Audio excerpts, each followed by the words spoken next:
Ladies and gentlemen, welcome to another edition of NASCAR Nextel Cup Series action. On NASCAR 06, Total Team Control are due it for Dale Series, and the Food City 500 at Bristol will be the next race of the Cup Series season today, and it is the second race of our doubleheader on this Memorial Day afternoon. Now bleeding into the Memorial Day evening for the start of the second race of our doubleheader today. Going to be doing something special. Of course, in the NASCAR Cup Series this weekend, service members that had passed away during battle were all on the windshield, the top of the windshield of the NASCAR Cup Series drivers this weekend. After every 100 laps today, that we will go through a list of drivers, or list of service members who were on drivers' cars this weekend. A little bit of a background check on those guys as well. What branch in the military. Just to put a spotlight on those drivers a little bit more.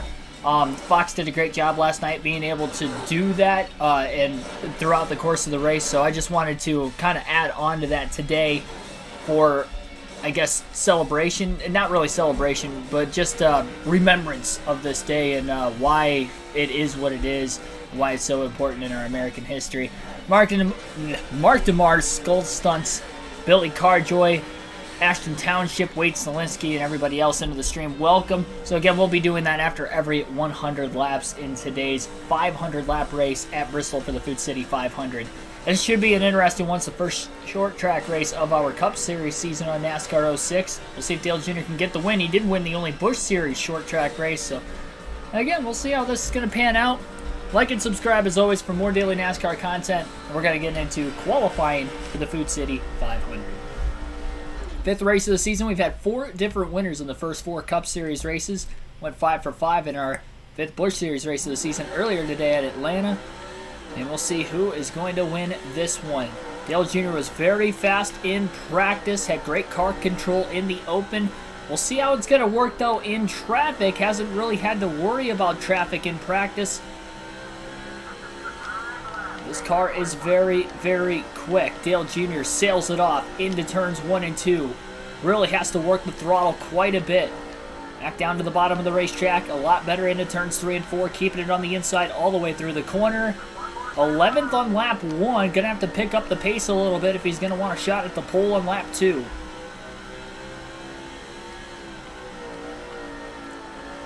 And as they cross the start-finish line, the second and final lap. Not quite a pole time for Dale Jr., but 5th fastest in qualifying. And let's see here.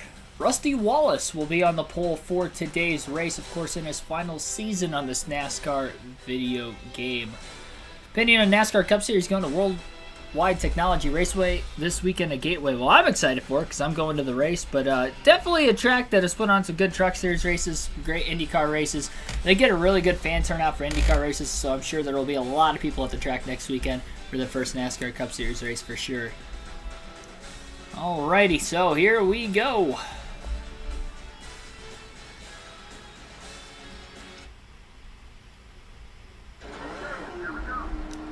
Green flag is going to be in the air, and we are underway. Rusty Wallace leads the field to the green in the Food City 500 at Bristol. And Wallace should be able to lead lap 1. Good qualifying effort for Dale Earnhardt Jr. Lost a couple spots initially off the start. That outside lane took off really well as Tony Stewart was able to get to the bottom in second pretty quickly also. Jr. maybe just trying to be a little bit patient right now, and maybe he's not going to waste any time as he gets back to the inside of Terry Labonte in the 5 car. Will make the pass, staying as low as he can off the exit of the corner. Labonte slides back in line behind, or sorry, that's Kyle Busch in the 5, not Labonte. It's not NASCAR 05 anymore, that's Kyle Busch. Rendrick Motorsports slides in line right back behind the 8 of Dale Jr. Wallace has led the first 3 laps. Tony Stewart still all over the back bumper of the 2.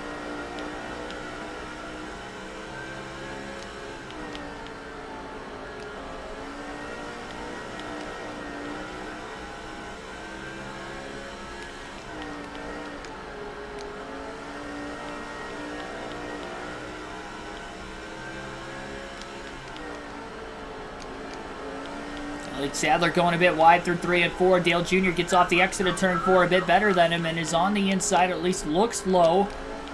Into turns 1 and 2, just cannot get underneath of him yet.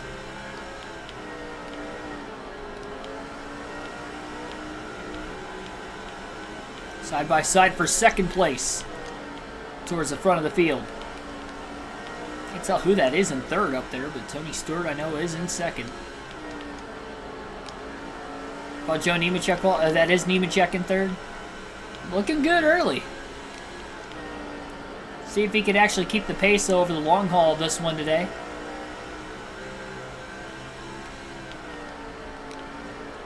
Bit of a 6-car breakaway at the front of the field right now. Dale Jr. a little too deep. Didn't really try that in practice at all, and obviously didn't work right there in the race as he got a bit loose. Get away with the left sides on the apron, but when you get all 4 tires down there, that is where trouble can arise. First lap led of the day for Tony Stewart as he gets around Rusty Wallace that last lap off the exit of turn 4. Finally clears him into 1 and 2, and Nemechek going for second around Wallace, who is stuck on the outside. Sadler on the inside of the 17 of Matt Kenseth as well. Jr. trying to get up here quickly so we can get to the bottom of some of these drivers who are getting passed for position. And not quite on the inside of Kenseth yet.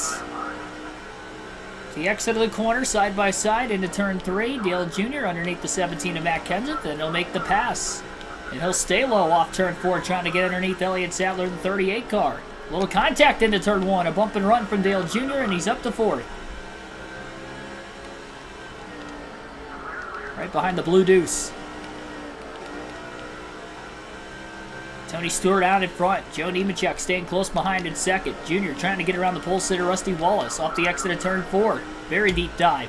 Earnhardt able to actually get the car to stick down there that time, and that allowed him to get around the 2 of Rusty Wallace for third.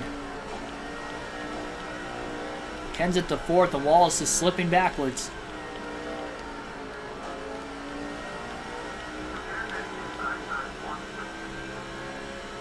Trying to look at the chat as much as I can. It's very difficult on the short tracks, especially in this game. Any track in this game is difficult, but I'll do the best I can as usual. And Junior up in the wall now for the first time today. Turns 1 and 2, 3 wide. Rusty Wallace down to the apron. Slides up in front of Elliott Sadler. Dale Jr. That was an aggressive move by Wallace, but it paid off. Moved back into the 4th place position after Junior went wide, overdriving the corner. Making a bit of a mistake.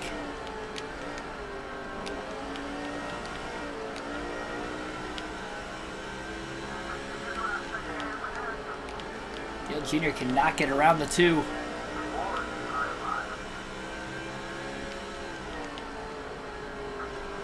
Oh, ran right into the side of him.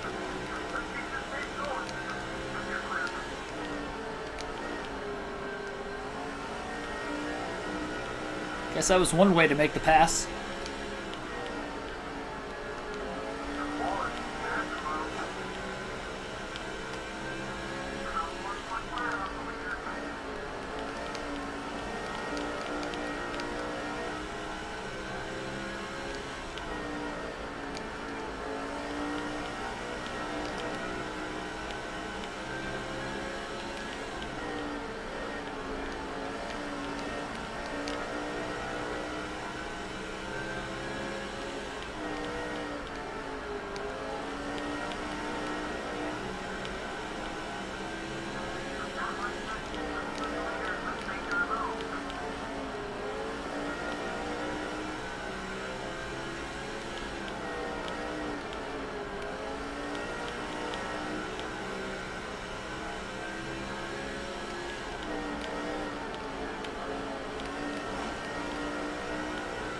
Dale Jr. looks low off of turn 2 and is on the inside of Matt Kenseth into 3. Overdrives the corner.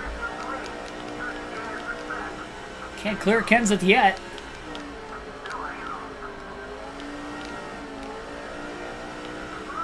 And now he clears him off turn 2 for third.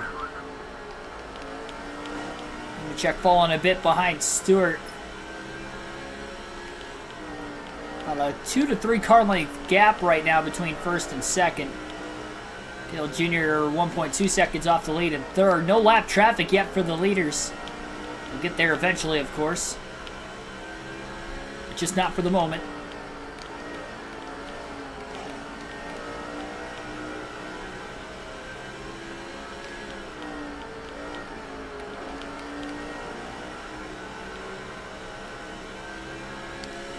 alternate through the different camera angles for the first time in the race today.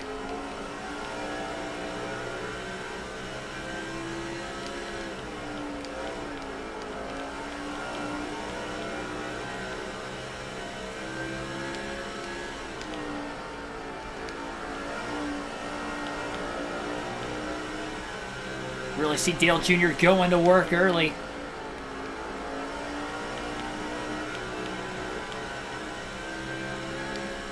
The car was handling very good in practice. Obviously has speed because he qualified 5th. Running as high in the running order as he has so far in the early going of today's race.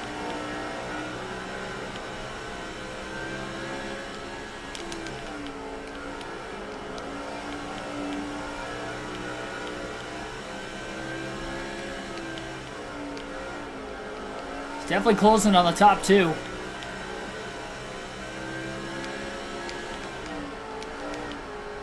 Traps it in really deep. That time through 1 and 2. Very close to getting to the inside of Nemechek. Continues to close on him.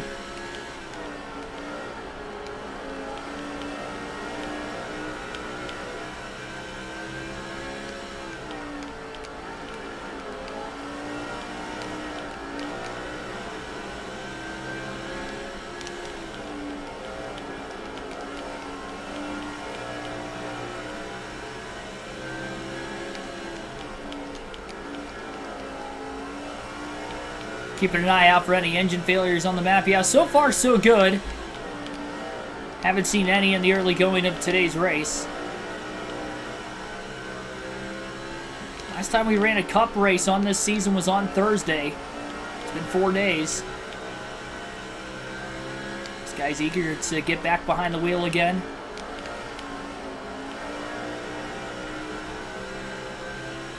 It's going to be interesting to see how these drivers will manage lap traffic and navigate their way through it.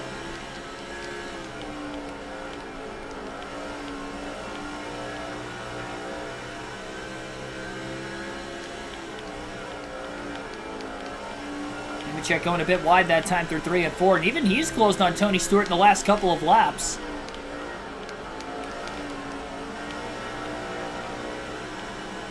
Nemechek could get to the inside of the 20 of Stewart. That could allow Dale Jr. to make a pass on him as well.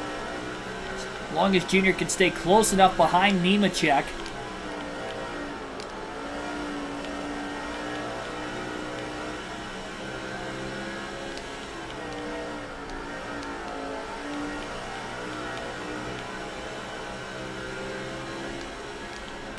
We'll go back to the far chase cam for now.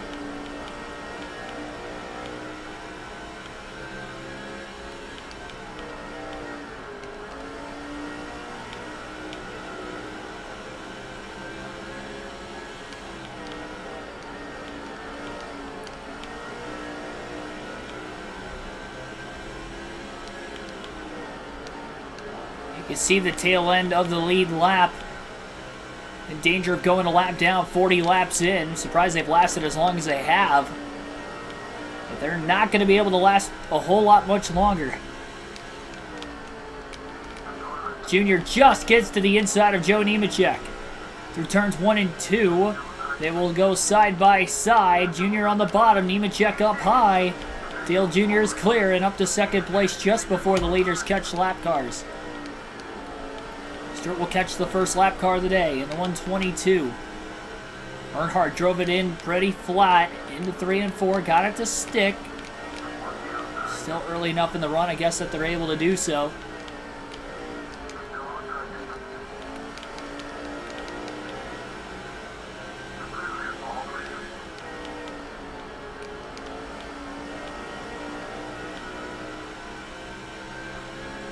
Long line of lap cars in front of Smoke. Terry Labonte is going to be the next one in the 44. Stewart held up behind Labonte. Jr. closes the gap through 1 and 2. Dale Jr. looking for his first lead of the race today. Looks low, off turn 4, gets underneath Stewart for a brief moment. Stewart going to be able to battle back in front of him. Dale Jr. trying to use Labonte as a pit car to get around the 20. going to be able to. Backs off of it into turns 3 and 4. Kind of diamonding the corner off. Now trying to get the run under Labonte himself would be Dale Jr. Not going to be able to do it. Tony Stewart again stays in front.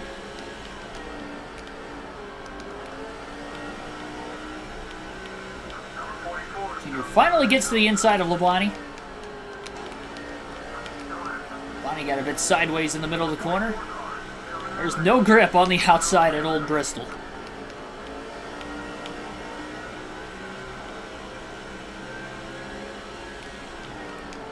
To say Stewart seems to be getting through the lap cars just a bit better than Dale Jr. right now.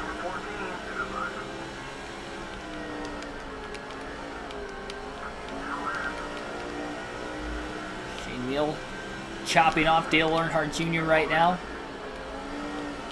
Earnhardt stuck behind him. Meal underneath Kyle Petty in the 45. Dale Jr. is just going to have to follow Shane Meal for now. Meal clears Petty, and now Dale Jr. has the opening to get to the inside of the 0-8, but he overdrives the corner into the side of him. Costing Dale Jr. a bit of time. King Diamond Jeff, welcome to the stream. Congrats, man.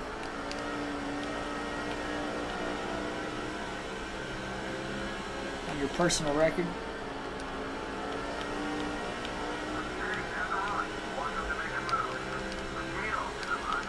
Shane Meal is holding up Dale Jr. Oh, Meal just got the wall off turn 2. Finally, Jr. was able to get around him.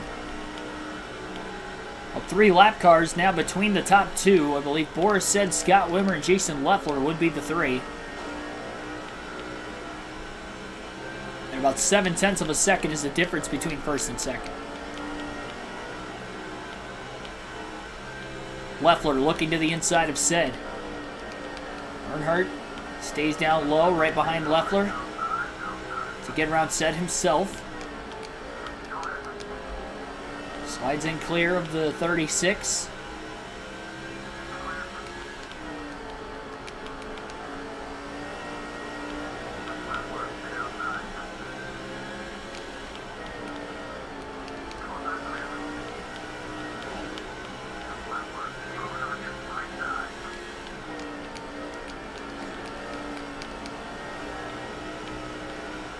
Yeah, it's true. Waltrip or Truex could definitely hold Tony Stewart up. Whenever Stewart gets to them in lap traffic, if he does get to him at all. Before the first yellow or first set of pit stops, whatever comes first. Next car in front of Stewart right now, I believe, is Ryan Newman in the 12, and he seems to be holding him up. And now Wimmer actually gets to the inside of Stewart, so Tony up high. Dale Jr. with a run. There's Wimmer fast enough to get around the 20. Yes, he is. And now here comes Dale Jr. underneath Tony Stewart side by side for the lead. And Wimmer slides up in line right in front of Stewart. Stewart lost the nose just a bit, and Dale Jr. to the lead at lap 59 for the first time today. Dale Jr. will lead a lap, 5 bonus points there. Now he'll get to the inside of Ryan Newman, trying to put him a lap down. And he got right up into the side of him. And that's going to put Dale Jr. on the outside with Tony Stewart underneath him as they work their way into the next corner. Crossover by Dale Jr. as he battles for the lead with Tony Stewart.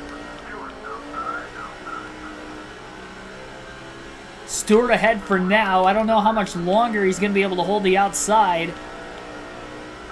Not long at all. Dale Jr. back out in front again as they swap the lead back and forth in the opening 100 laps at Bristol.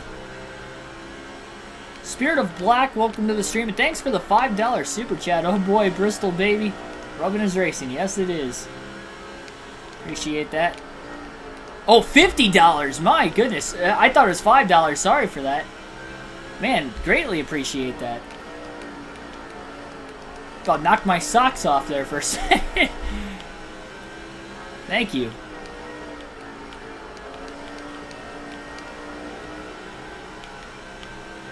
T-City, welcome to the stream. Yeah, I thought it was $5 at first. Man.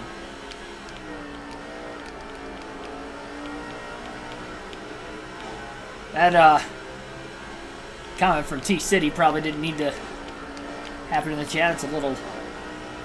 We're not going to talk about that situation in history. Sweep that under the rug. Definitely a sad moment.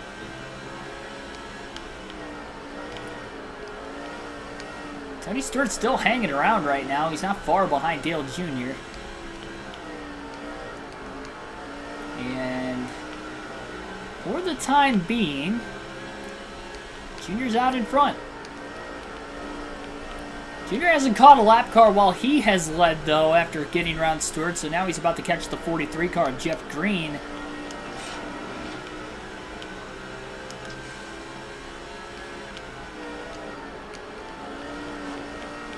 Yeah, I tried to intimidate Green right when you said that, too. Didn't really work. Green crowding Dale Jr. a little bit. For 3 and 4, Jr. trying to poke his nose underneath. 70 laps in right now, no caution so far to kickstart the Food City 500 at Bristol as Dale Earnhardt Jr. is out in front, slowly getting away from Tony Stewart on this long run. Dale Jr. qualified in 5th, Tony Stewart 2nd. Rusty Wallace led the first handful of laps today after qualifying on the pole before Stewart got around him. So 3 different leaders so far in the early going of this race. These Cup Series races are long. Dale Jr. obviously has a long way to go in this one.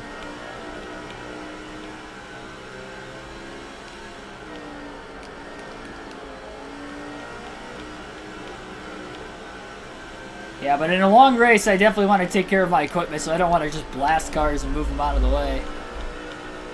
Got to keep this thing as clean as possible. Long race.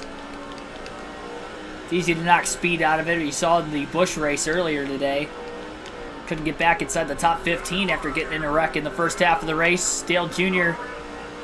stuck in line behind Jimmy Spencer, couldn't get around him, overdrove the car, got a little tight in the dirty air, tucked in underneath the 50 of Spencer, and Tony Stewart is back in the lead again.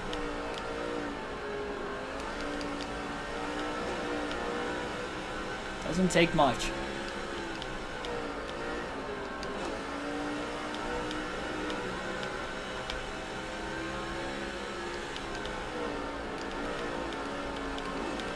That wasn't...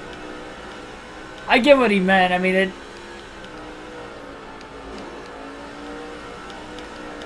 Under the context in which he said it, it wasn't that bad.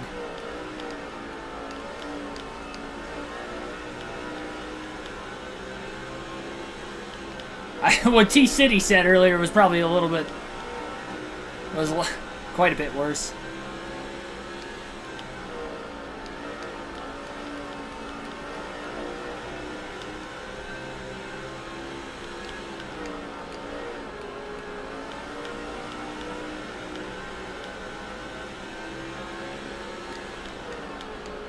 Ken Schrader and Jimmy Spencer are side by side.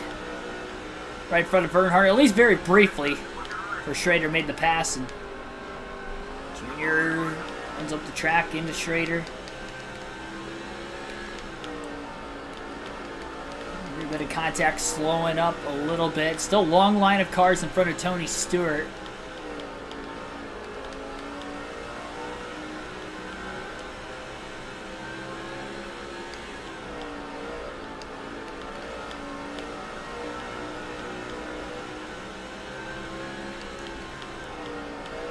Side-by-side action going on in front of the long line of lap cars in front of Stewart as well. Stack up the outside a little bit, allow for Stewart to get underneath the 105 car. Junior drove it in deep, got into the left rear of the 105 himself. And now he battles and closes in on Stewart, who is underneath Scott Riggs in the 10.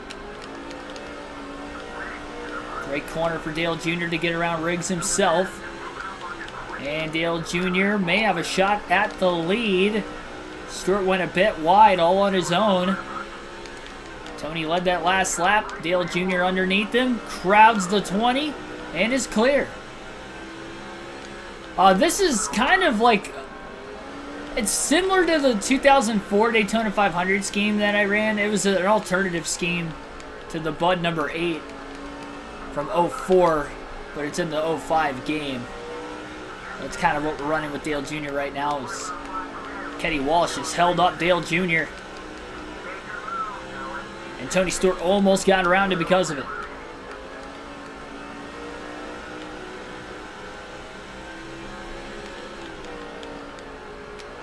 Jr. again trying to get around Kenny Wallace. Looks low.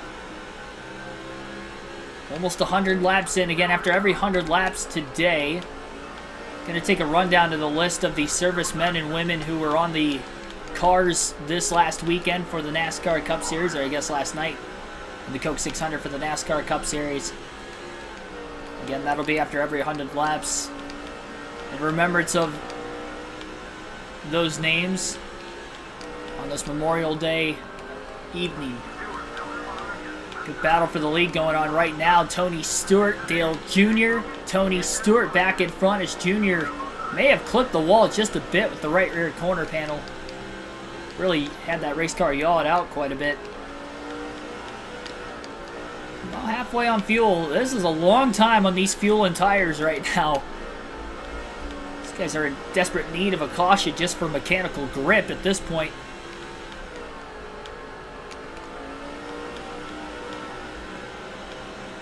Good battle, though. Associate Stewart with Pontiac. That was very, very early in his career where that was the case. Chevrolet in this season. The 20 for Joe Gibbs Racing. Dale Jr. underneath the 20 of Stewart. Side by side for the lead. Into turn 1. Jr. down low. Stewart up high. Clean pass that time. Dale Earnhardt Jr. will easily get around him.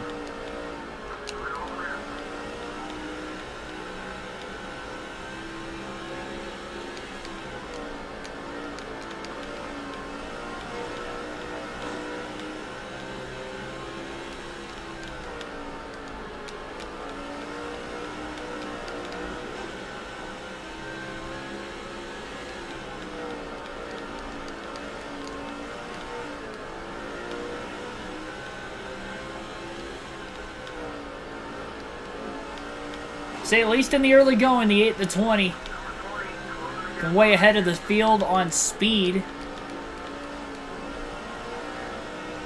Stewart tries to close to the back bumper of the 8. Maybe going to try to get him a bit aero loose. So get later into the field and tire stent. Maybe not even going to have to use the bumper.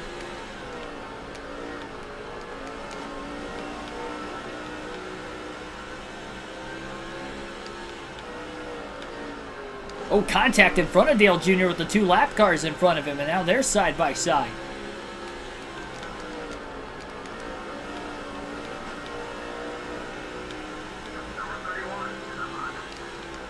Jeff Burton in the 31 car is the next car ahead of Dale Jr.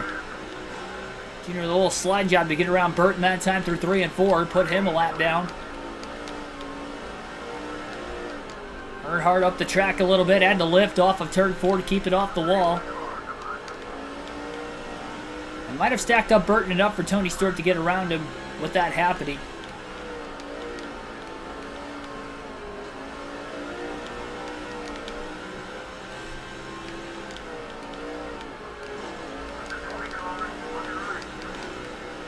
Tony Stewart is right there and hoping for a mistake out of Dale Jr. Jr. pulls him a bit, though, through 1 and 2 that time. And again through 3 and 4 as well. 100 laps complete. Pause it on the back straightaway for a few moments. And the start, again, gonna list the names that were on the cars this weekend for the Coke 600. The names of all the military people, men and women who lost their lives, that were their last names were on the cars this weekend. Again, doing this out of remembrance of not only them, but for anybody who had fallen in the military or had passed away in the military. So on the number 1 car this weekend for Ross Chastain was Joseph R. Ray. He was an Army Staff Sergeant. Died at the age of 29 from Asheville, North Carolina. On the number 2 this weekend for Austin Cindric was John M. Sullivan, United States Army Sergeant from Hickson, Tennessee. He passed away at the age of 22.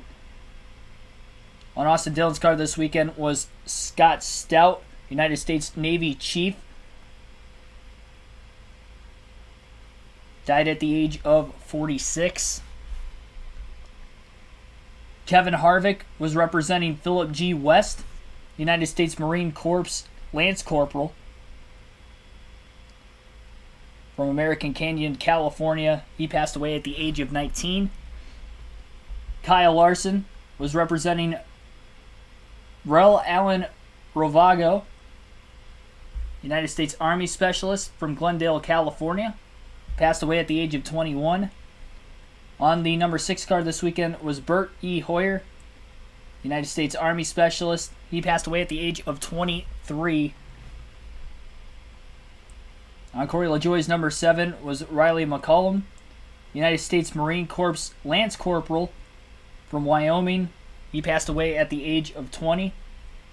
On the number 8 car of Tyler Reddick was Albert F. Tristan, United States Army Specialist 4, who passed away at the age of 21. And on the number 9 car, Chase Elliott this weekend, he was representing Noah Harris, who was in the United States Army, was a first lieutenant from Elijah, Georgia, passed away at the age of 23. Adam L. Marion was on the car of Eric Almirola this weekend from North Carolina, was an Army National Guard private class, first class, passed away at the age of 26. So again, we will be going through those names, honoring the military men and women who had passed away within the last year.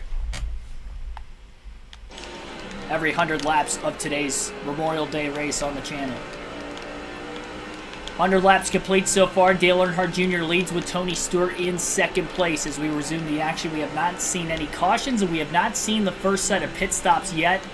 Probably looking right around lap 150 or so. We'll probably see some drivers come onto pit road for the first time if we continue to stay green to that point.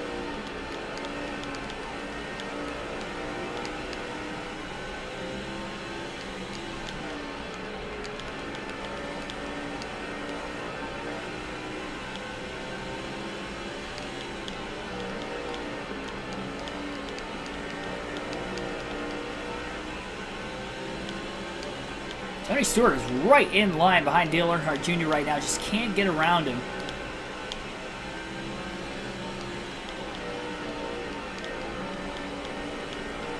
He is really closing that gap, too. Caution for the first time today, lap 105. Trouble off of turn 2. And this should bring the field onto pit road during the yellow flag. And Jason Leffler has spun. Oh, Jimmy Johnson was collected as well. Leffler was a lap down, and Johnson, I believe, wasn't really that close behind him at the time of him spinning. Leffler just lost control, and Jimmy Johnson ran into the back of him.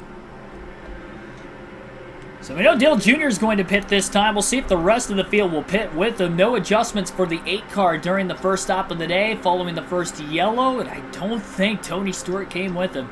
Going to top off on fuel. 4 tires will be taken for Dale Earnhardt Jr., but he's going to be back in traffic, pitting from the lead at lap 105 during our first caution period of the race today. By the way, that's Super Chat, I believe, is a record. I don't think I've had a $50 Super Chat before, so again, thank you for that, Sprinter of Black, earlier on in the stream. Tell he's excited for this Bristol race today. 13 likes on the stream so far. Be sure to hit that like button. Subscribe for more daily NASCAR content as well. The slow coming out of the pit box. A lot of cars were definitely on pit road that time. And it looks like Kyle Busch actually beat Dale Jr. off of pit road. Not sure exactly how everything cycled, but definitely some drivers seem to have stayed out. Looks like the top 9 potentially had stayed out of the pits. Green flag back in the air at Bristol. All the lap cars at the inside of the lead lap cars. On the restart, Dale Earnhardt Jr. going to be able to work his way back down to the bottom fairly quickly.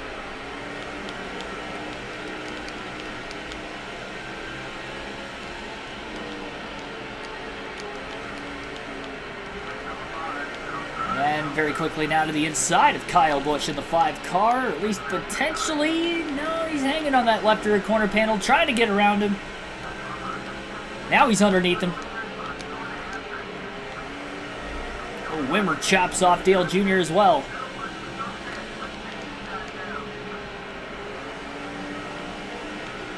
Tried to, at least. Wimmer, one of the lap cars. Stack up. Dale Jr. into the side of Brian Vickers. Bit of contact as Jr. makes the pass on the 25.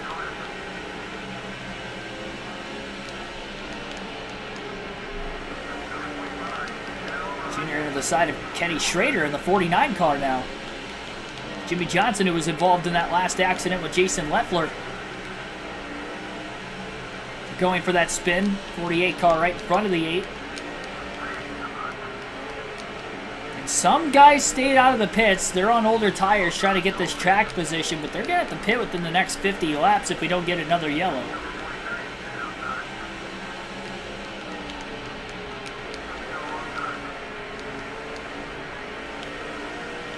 Definitely back in heavy traffic. Mix of lap cars and lead lap cars in front of him. Got around Jeff Green, who was already a lap down. Next car in front of him, also a lap down of Kenny Wallace. Just gets to the inside of the 00. Wallace in the wall off of turn 2, and Junior clears him with ease.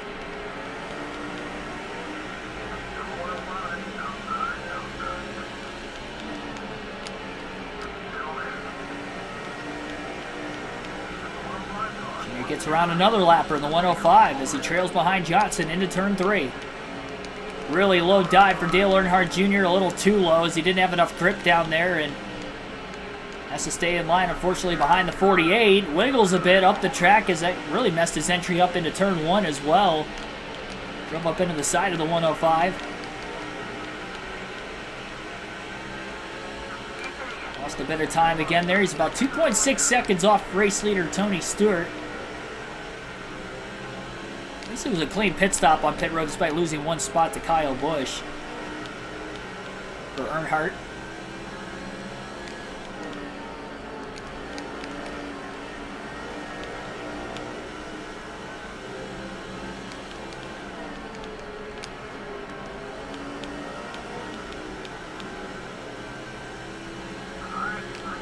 Morris Jordan, welcome to the stream. I did watch the Coke 600 yesterday. I couldn't do a live stream of it because I went to the Indy 500 and actually didn't get home until towards the end of stage 3. I think there was 9 laps to go in stage 3 when I got home last night. It took me about 2.5 hours to get out of Indianapolis after the race was over. About 45 minutes walking back to my car, and about another hour and 45 minutes or so to actually leave Indy. Over a couple 100,000 people there. And definitely tough getting out of there, but I did. Got home safely. But I did catch every lap of the race because I was watching it on my laptop on the way home. I was not the one driving, so that's why I was watching it on my laptop. So I did not miss it. Wild for sure.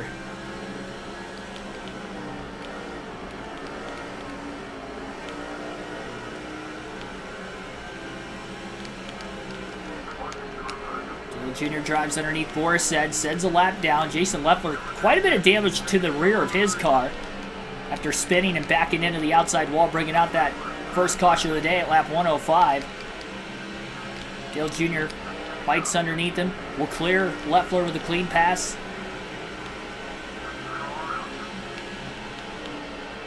Jimmy Spencer, next lap car in front of Dale Jr. now, in the 50.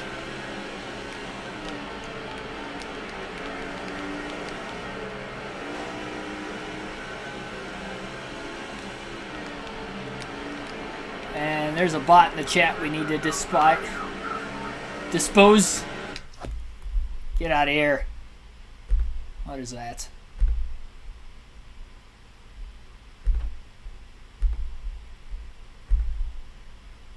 And there's the first one of the stream. Hopefully the last.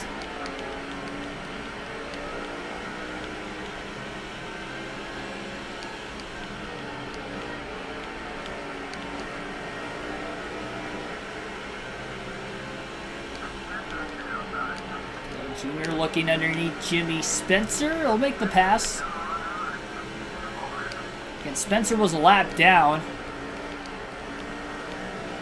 They have bots on YouTube. Yes, they do, unfortunately. That was one of them.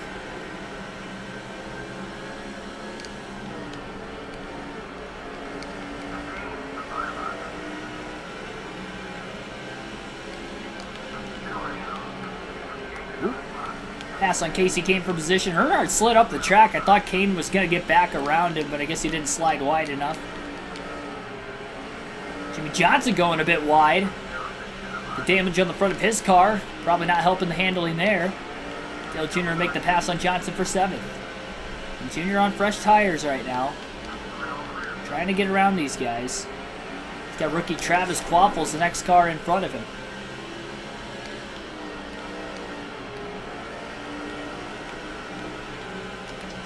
Trying to force Quaffle into a mistake.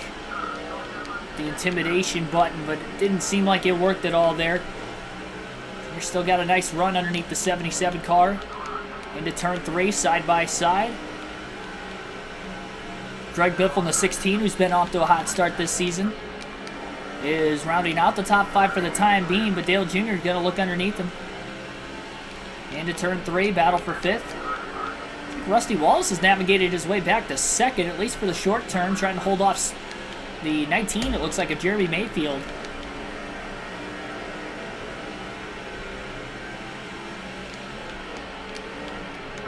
Yeah, those production cars on NASCAR 5, that was definitely a kind of a fun theme with that game.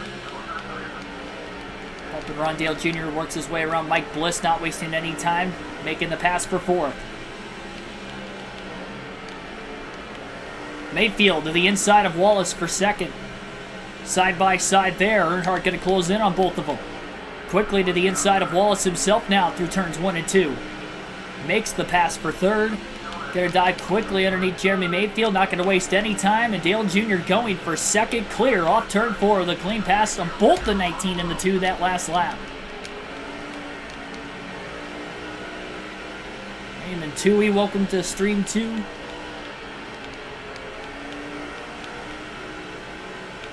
Jr. coming off finish of 17th in our Atlanta Busch Series race earlier tonight. Dale Jr. closing in on Tony Stewart.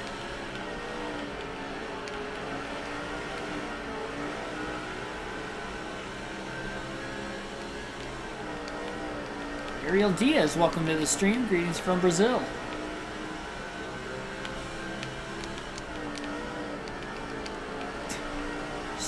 They would not have the grip on that high banking of a racetrack to run really fast. So they'd probably just be slipping and sliding all over the place. In the wall, 2 corners in a row that time for Dale Jr. Losing a bit of time to Tony Stewart.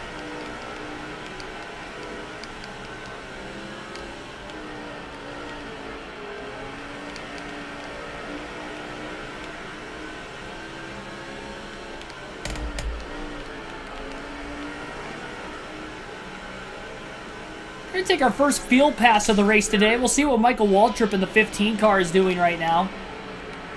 Right now, Waltrip back in the 23rd place position. I'm not sure if he's on the lead lap or if he's a lap down. But whatever the case, he's got his work cut out for him.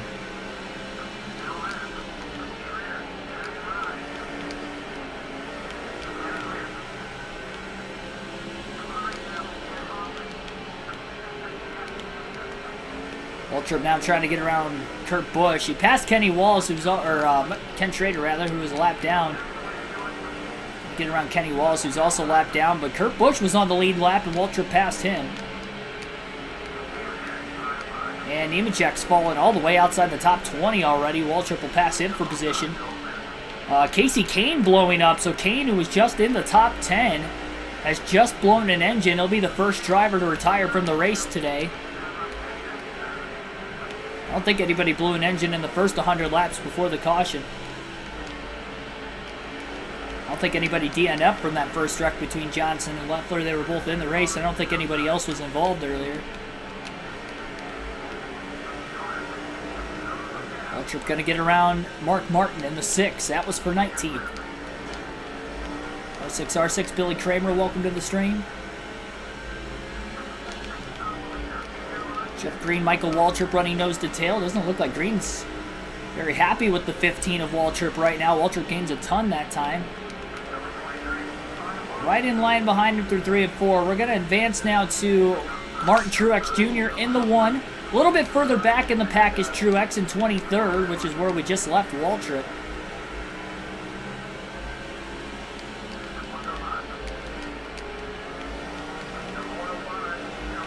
Truex leading the Busch Series standings, rookie in the Cup Series full-time though, and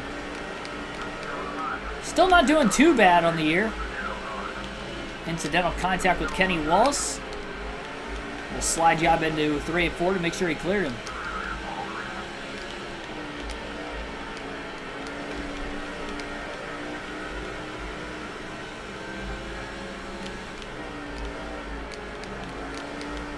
I haven't seen where Jeff Gordon's been at all day, to be completely honest. I don't think he was in the top 10.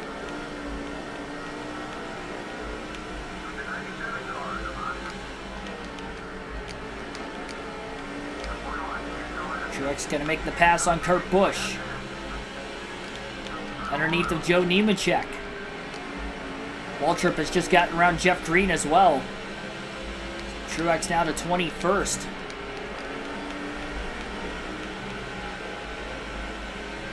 .350 left, 150 completed indeed. Just over that now. Truex to the inside of Mark Martin, Jeff Green. Truex now inside the top 20 as well. And we'll go back to see what Dale Earnhardt Jr. is doing as the leader. Tony Stewart back. Stewart was in the lead. Dale Jr. is closing though. Tony Stewart has now hit the back of lap traffic. Well, that was our first of 2 field passes in today's race.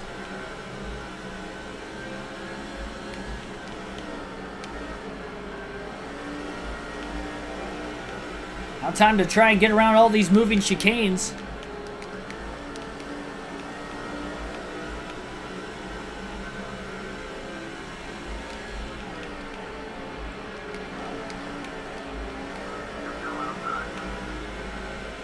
It's John Andretti in the 14 car, who is on the outside of Dale Earnhardt Jr. right now.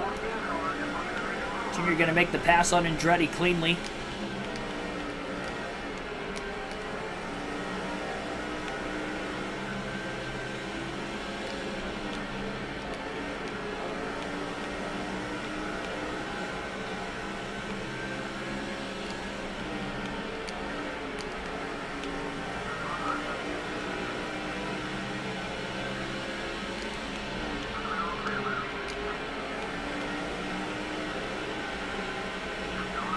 Another car blowing up on the inside of the track on the front straightaway. I didn't see who that was.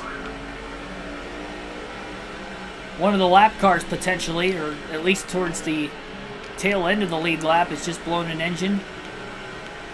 And is looking like they are going to try to pit now in the backstretch.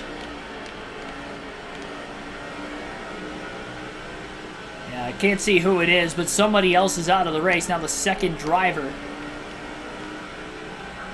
that has retired due to an engine failure. Contact between Shane Meal and Dale Jr. Jr. back up the track, and there's a big wreck in turns 3 and 4. Oh, man.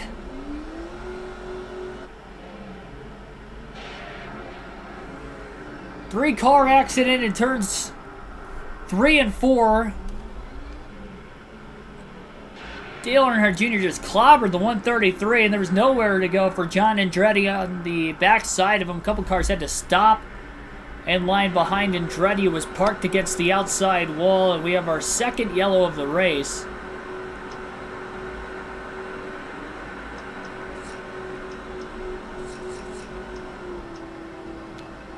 Can't pit for fuel or tires, but definitely going to have to pit for damage to be repaired on the 8 of Dale Earnhardt Jr. Is his stepmother really that bad? So they say. I wasn't a huge Dale Jr. fan, so I never really looked into that stuff. There's some videos on YouTube that I know the Iceberg and I think Black Flags Matter have mentioned in the past. Mentioned as the what do they call her? The Wicked Witch of the West.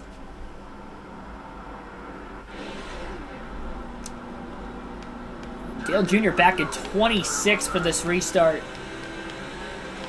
Green flag back in the air. One car just jumped way out of line. Might have spun the tires. ahead. But again, that was our second caution of the race today. Tony Stewart leads. Dale Jr. was closing on him until Jr. had that contact with Shane Meal. Meal did not give him any room and led to that accident.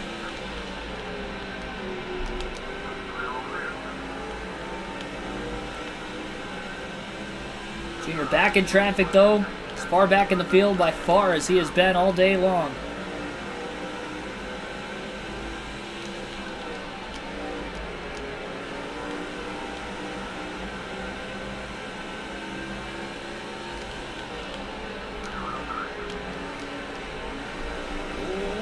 Junior stuck. Oh, and he gets turned again. Jeez Louise.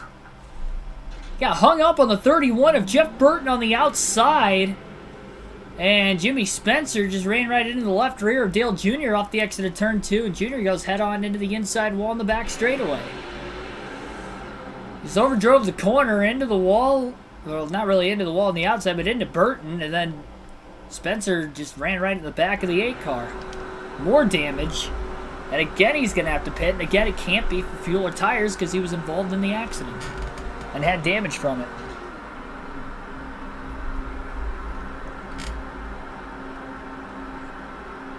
Third caution of the race today, all since lap 105.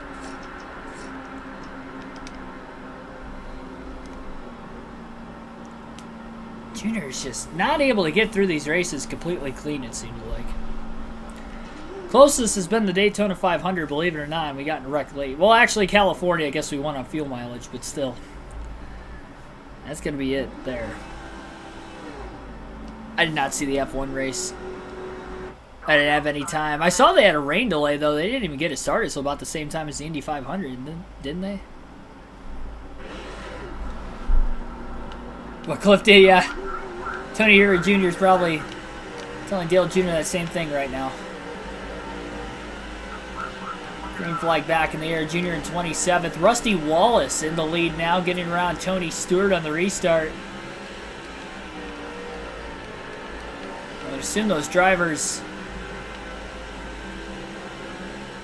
who have not pitted yet for fuel and tires have likely pitted now within these last couple of cautions.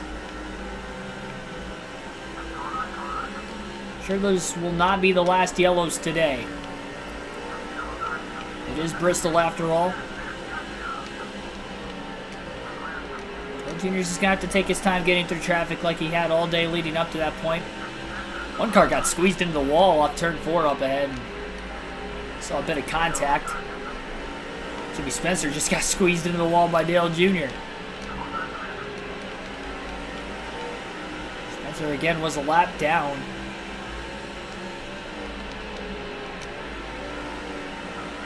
Definitely could have lifted before getting into the back of Dale Jr. after Jr. got into Burton, but I don't know if he thought he could maybe clear him down on the bottom or what the case was.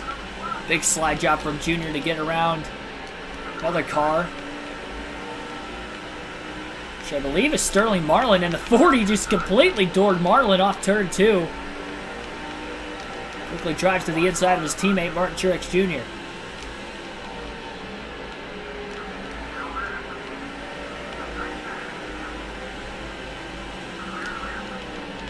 Greg Biffle now leads in the Food City 500 at Bristol.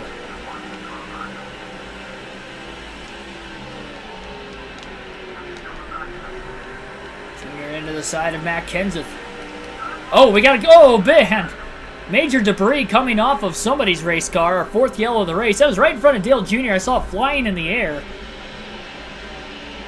I don't know whose car that was off of. John Andretti. John Andretti in the 14 car.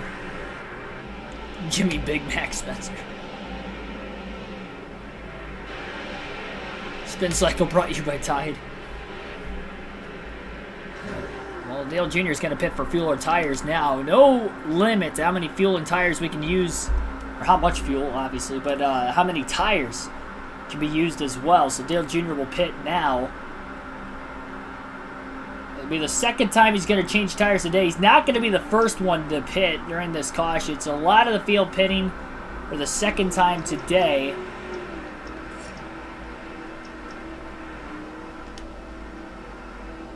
So hopefully a quick, clean stop for the 8 team. They can hopefully gain some positions. On pit road, the field taking their second stops of the day during caution number 4, a debris caution for John Andretti. Hood has flown off of that number 14 car. Clean stop. Second straight for Dale Jr. Had problems in the Busch Series race earlier today, had 2 bad stops.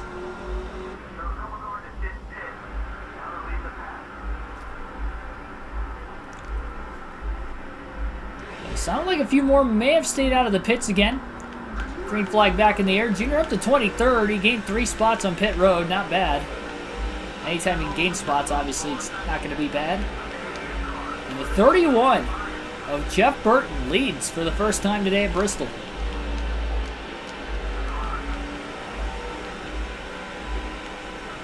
Four cautions all in the span of about 80 laps of one another. Have stalled out the race pace just a bit.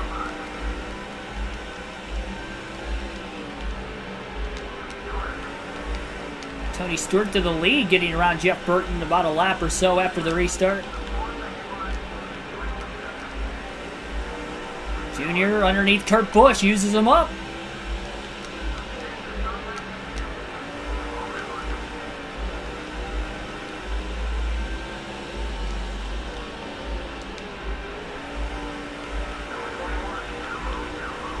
Junior diamonds the corner off, gains a lot of ground on Kenseth on the backstretch. Truex, Waltrip, couple of DEI cars, not too much further ahead of Dale Jr. All of them inside the top 20 again. Jr. underneath Matt Kenseth in the 17 car into turn 3. His teammates of Bart Truex Jr. and Michael Waltrip held up on the outside behind Shane Neal. Truex still stuck up high. Dale Jr. to the inside of Neal.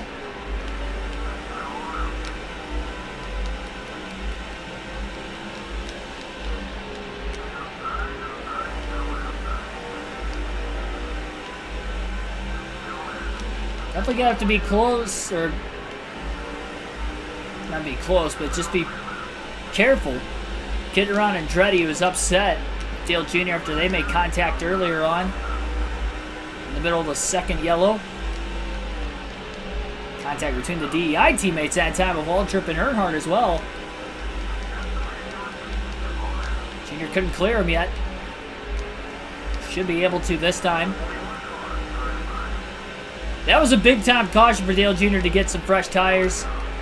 This car feels like it's starting to drive well again, even after being involved in the yellow.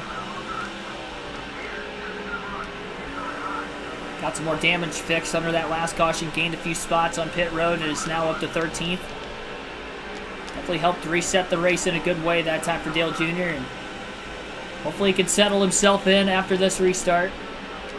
Won't have to worry about going backwards again. Oh boy, 3 wide at Bristol. Oh, Waltrip and Earnhardt get together. Just watching the 3 wide battle up in front. Waltrip just got in the left rear of Dale Jr. in the middle of 3 and 4. Got a contact.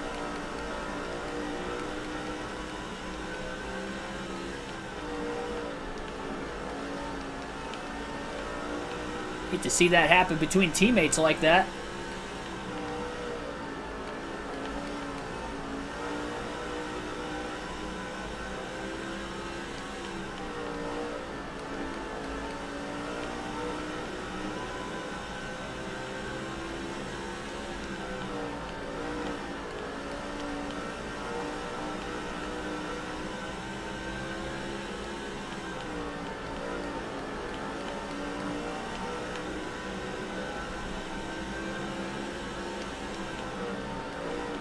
Two more laps away from 200 laps complete of the 500 in the Food City 500 today at Bristol.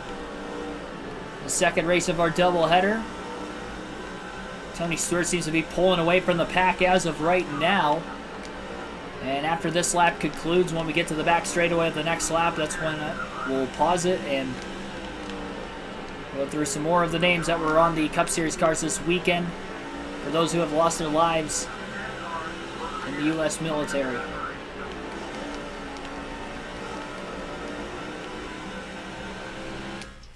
We'll do that right now. So leaving where we left off. On Denny Hamlin's card this weekend, Jared M. Schmidt of the United States Marine Corps, Lance Corporal from Wettsville, Missouri, had passed away last year at the age of 20. Brad D. Squires was on Ryan Blaney's Ford this weekend, part of the United States Marine Corps from Middleburg Heights, Ohio. Had passed away in 2005 at the age of 26. On Briscoe's car this weekend was Larry Robert Robbie Bowman, United States Army Sergeant from Granite Falls, North Carolina, and passed away at the age of 29.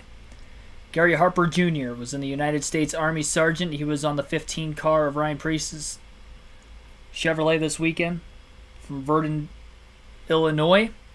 Passed away in 2005 at the age of 29. The 16 car this weekend was Samantha W. Huff, the United States Army Private First Class.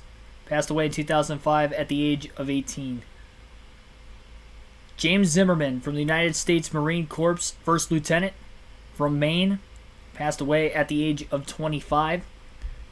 Kyle Busch was honoring William R. Thiem, Army Sergeant from Laredo, Nebraska.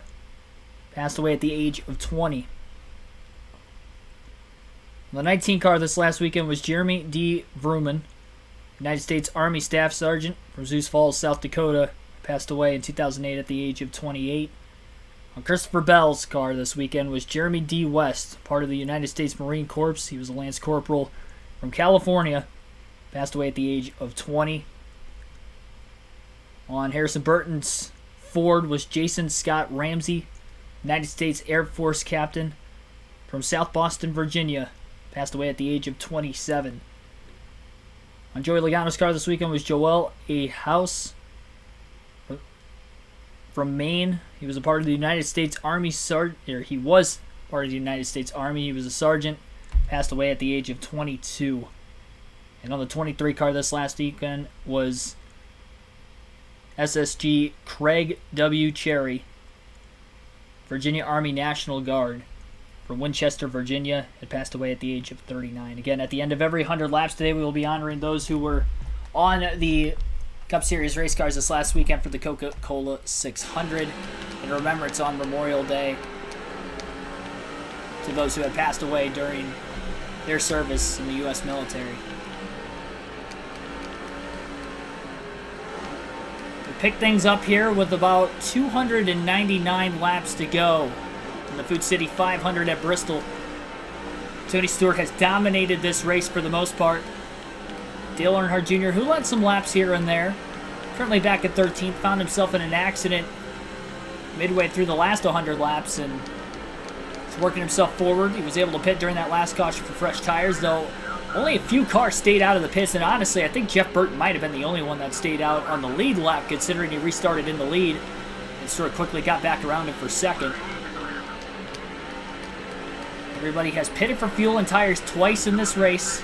Once under the first caution, for the most part, and then between those last couple cautions as well, most of them under that fourth yellow, and most recent caution where we restarted at lap 185 just 20 laps ago.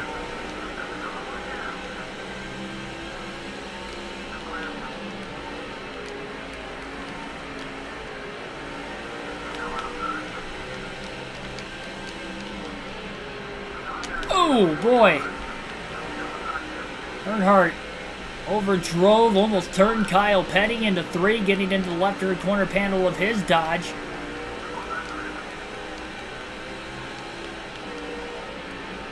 Petty kept control on the outside as Dale Jr. got around the lap car. Remains in 12th.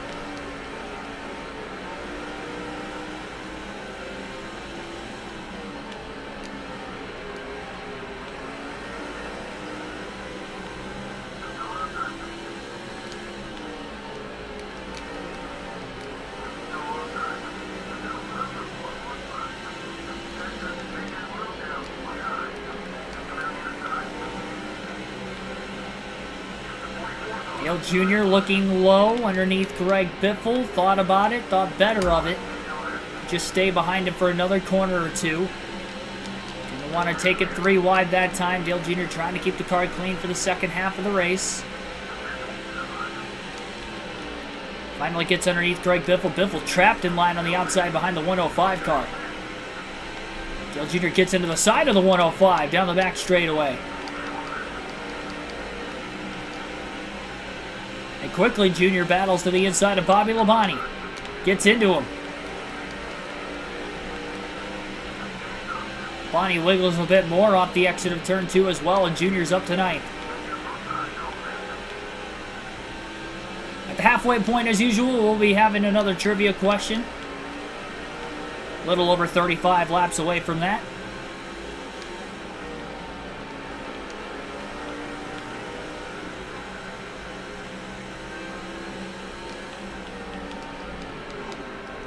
Jr. way up the track at turn 3.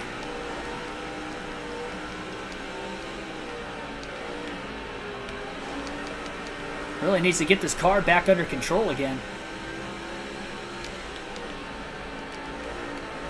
Definitely a bit more unstable after that wreck earlier in the race.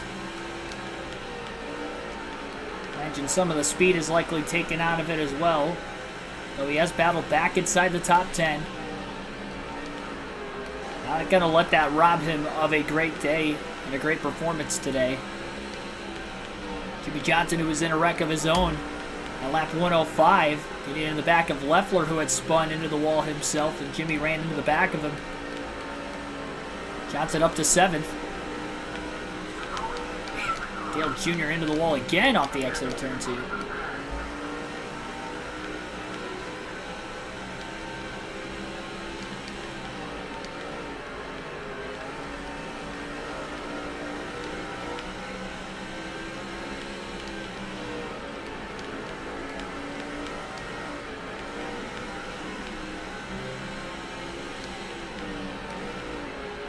Pretty cool, Billy.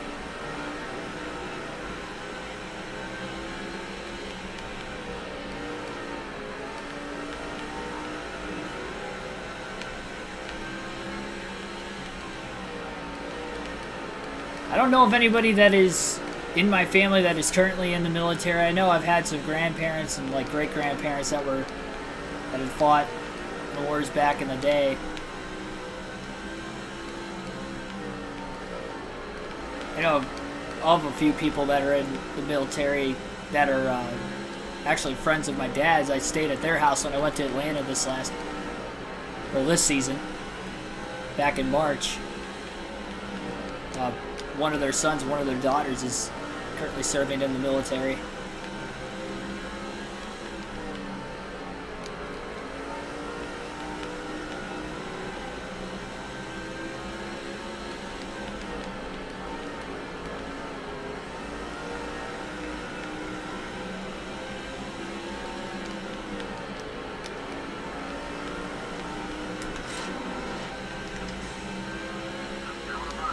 Jr. looking low underneath Jeff Green in the 43.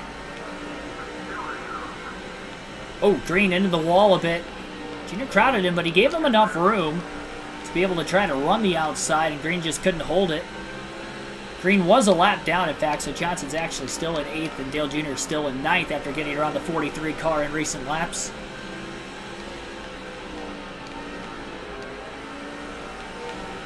$25 likes on the stream right now. Again, thank you for everybody hitting that like button. Who knows, maybe we get a record, at least for this season, for most likes on one of these races this year. The NASCAR 06 gameplay, or Do It for Dale series.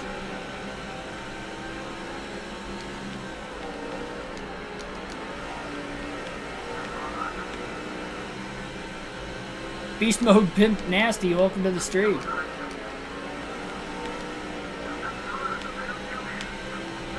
Yeah, I forgot how tough of a game this was until I picked it up for this gameplay series that we started a couple weeks ago on the channel. Dale Jr. has had some struggles in both the Cup and the Busch Series season so far. A little bit of a struggle that time trying to pass the 31 of Jeff Burton. Battles to stay in front of both the 31 and the 48 to hold on to 7th.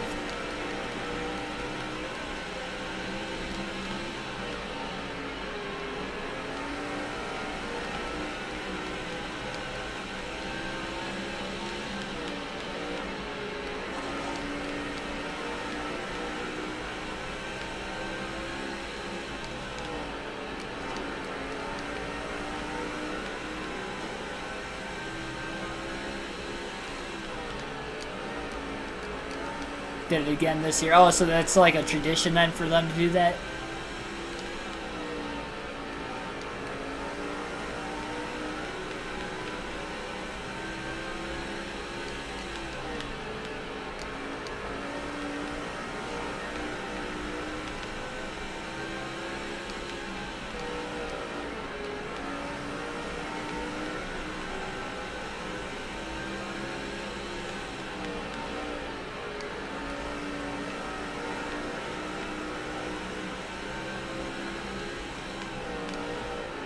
They're starting to flow a little bit better now. Almost 50 laps since the last restart. Quickly working on about our second longest green flag run of the race. We've had 4 cautions so far in the first half of the Food City 500. Bristol things starting to calm out a little bit more. Subbed to me because of playing retro NASCAR games. So thanks, man. Thank you for subbing. Be sure to hit that like button if you haven't already as well. Helps me out a ton. Glad you like the content.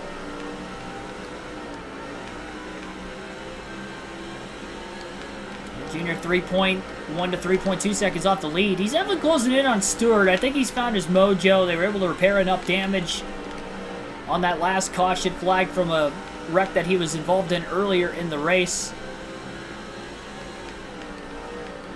About 100 laps or so ago. And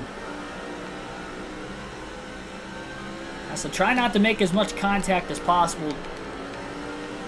Can lead him into not making that contact with any other drivers, potentially getting into a wreck. Stability is very difficult in this game. And right when I said something, he gets sideways after contact. Barely kept it off the wall.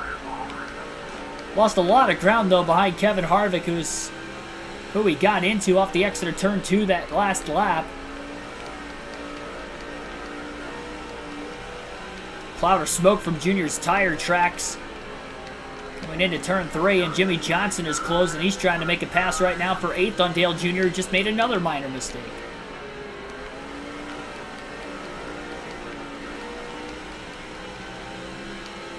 At least we stayed green under that whole kerfluffle.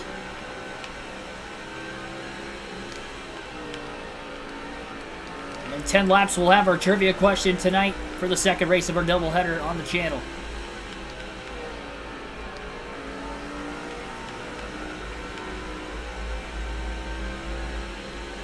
I do have the question, so I don't have to pause it for that.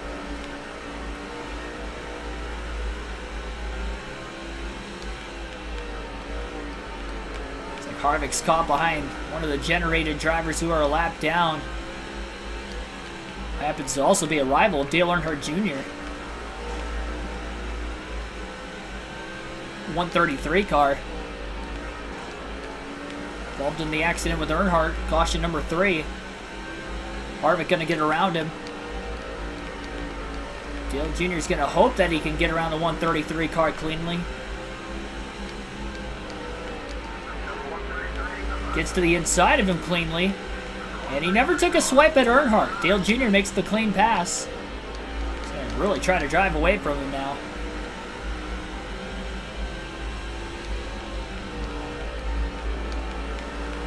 Try to get back to Kevin Harvick if he can. Sounds like Casey Kane, who blew an engine earlier in the race, is going to be coming back onto the racetrack and trying to get more points in case we get more drivers that have any engine failures or maybe DNF in accidents later in this one today. That's going to cause some pandemonium because there's already a lot of traffic at Bristol as it is.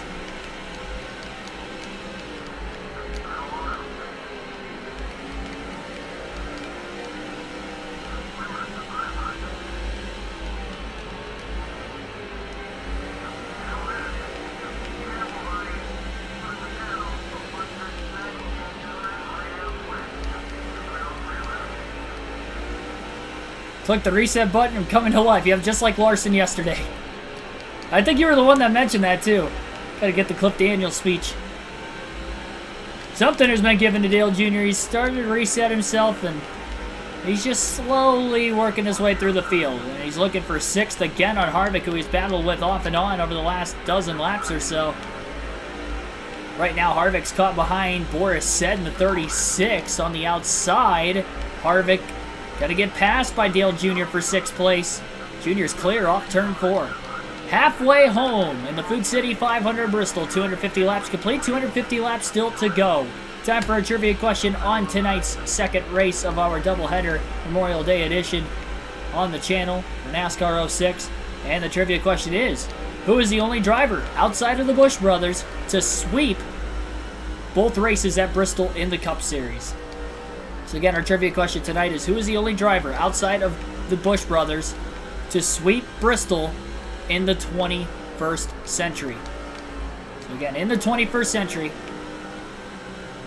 the only drivers outside of the Busch brothers to sweep the Cup Series races at Bristol in the same season.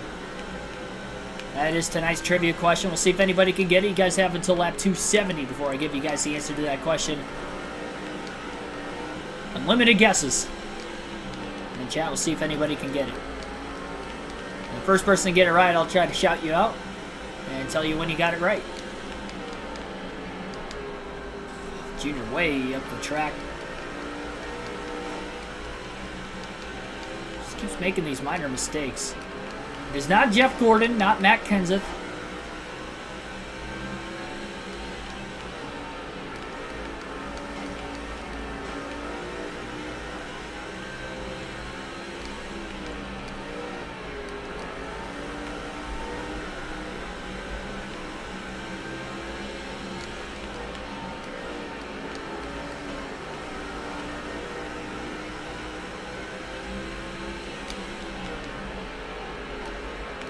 Dale Jr. trying to get around Shane Meal. He had contact with him earlier, which is what had turned Dale Jr. around, bringing out an earlier wreck that also involved the 133 and the 14 of John Andretti. He's going to get to the inside of Meal through 3 and 4. No contact that time. We'll see if Jr. can complete the pass in 1 and 2. Takes a deep dive, a little slide job, clears him. Oh, he got in the wall. Meal goes around off of turn number 2, so that time it was Shane Meal who went for a spin, bringing out our 5th yellow of the race just past halfway. Got stacked up there, and Meal had nowhere to go. Good job by Kevin Harvick getting on the blinders in time to slow that car up and keep from running into the back of Meal. So we're under caution again. We'll see if anybody pits. And nobody's going to pit during the yellow. Answer is not Tony Stewart either. And who is the only driver outside of the Busch brothers to sweep the Cup Series races in the same season at Bristol? That is tonight's trivia question. Green flag back in the air. Dale Jr. quickly going to get to the bottom. The outside kind of stacked up a bit. He got into the back of the 2.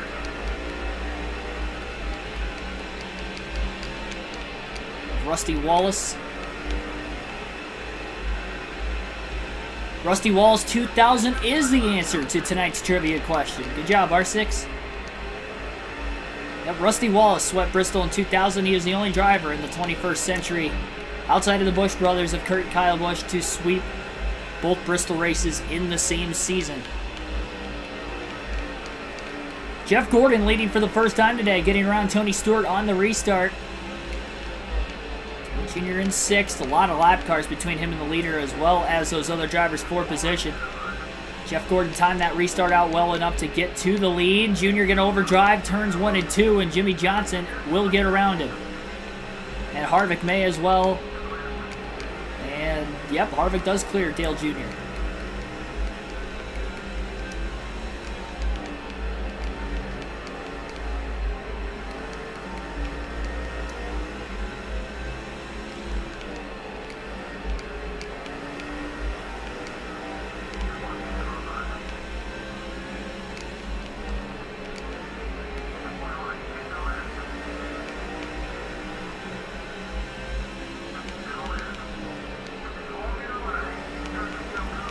Going a bit wide, clears Kenny Wallace, who was a lap down. Jeff Green on the outside's a lap down. He got passed by Jimmy Johnson. Kevin Harvick looking to get around him. Dale Jr. just behind as well.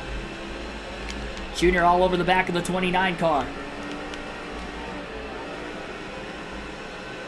Harvick a bit better than Junior that time through 3 and 4. Harvick down low, underneath green.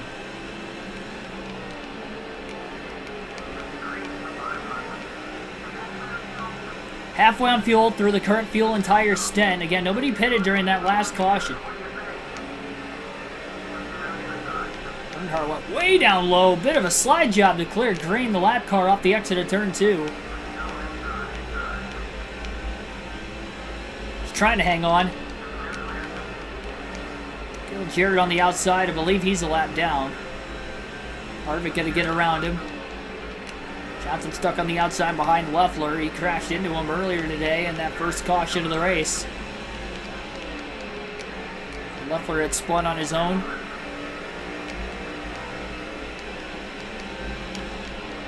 Junior right in line behind Harvick. Can he work his way around the 29 car? He's going to get underneath them this time through 1 and 2. Harvick a bit wide another time, and Dale Jr. not going to waste any time. Get around him. Gets to the inside of Jason Leffler in the 11. Junior has only been as high as 6th in the running order since being involved in that second caution of the race. Back in traffic pretty much ever since. It took place just after lap 120, so it has been a long time coming since he has been towards the front. Thing is, though, is that Jeff Gordon is the one leading now.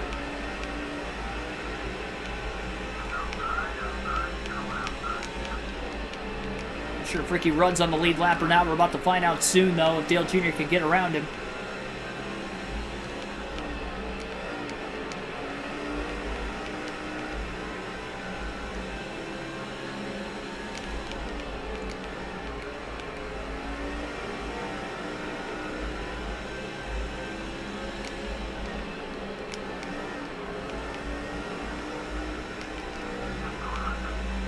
Jr. trying to get around Ricky Rudd. He's on the inside of Rudd through 1 and 2. Rudd is a lap down. Jr. clears him with a clean pass. Johnson, restless, puts the bumper to Jeremy Mayfield. Jr. slides off turn 4, digging hard, trying to close in. He wants to get underneath Mayfield as Johnson made the pass on him. Clean pass by Jimmy. Well, it wasn't a clean. Never mind. He did move the 19 up out of the groove. Johnson goes wide himself that time. Junior to the inside of Mayfield off turn 4, and will be inside of him still through 1 and 2. And he'll make the pass on Mayfield for 6th. Big run for Earnhardt underneath Johnson now through 3 and 4. Dale Jr. back inside the top 5 for the first time in about 150 laps.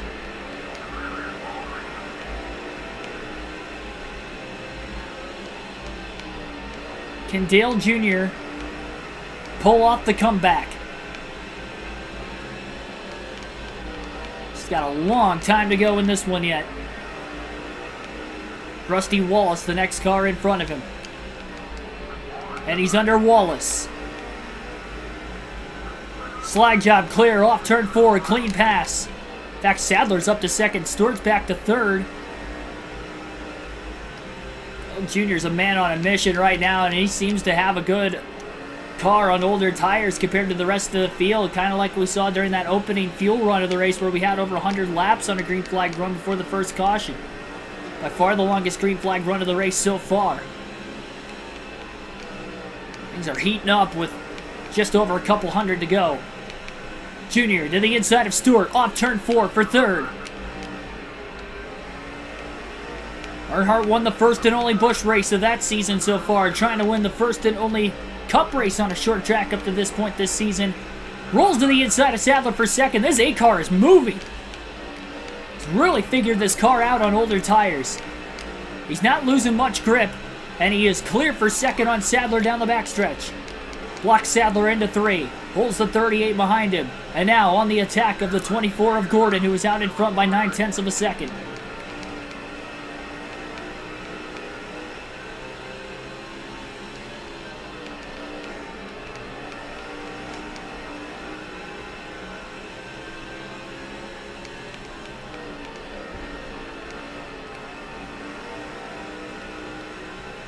Gordon with the clean air advantage for now. He'll catch lap traffic eventually if this run stays green long enough. I don't know if it's going to matter as quickly as Dale Jr. is closing. I think he's going to have a shot to get around Gordon. It worked on this 8 car to perfection. And no mistakes on any of the couple stops so far in the race as well, which obviously helps.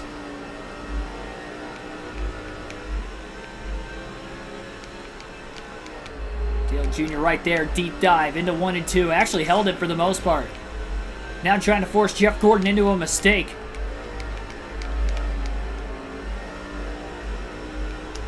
Not really going to be able to do it that time.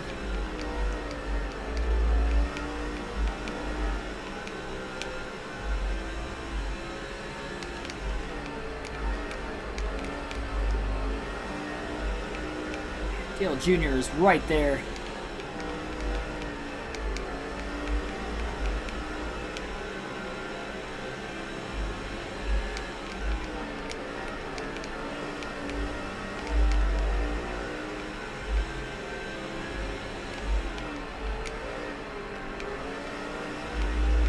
Looking low, off turn 4, side by side for the lead. Gordon squeezes Earnhardt, not going to give him a lot of room, but Dale Jr. will still stay alongside of him down the backstretch into turn 3. Dale Jr. sweeps up the track in front of him. Clean pass, and Jr.'s back out in front at lap 296. One of the few different times Dale Earnhardt Jr. has led today. This Memorial Day edition of the Food City 500 on NASCAR 06 on KRC.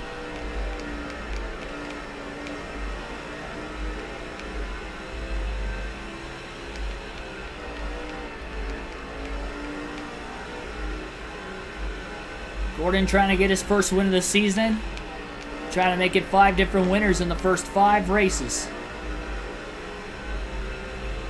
Still going to keep the pressure on the 8 car as they're closing in on lap traffic up ahead.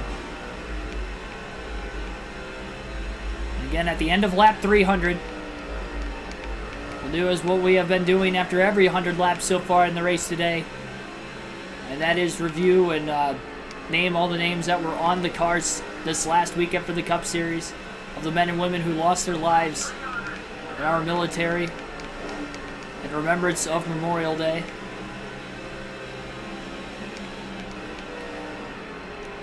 .300 down, 200 laps to go.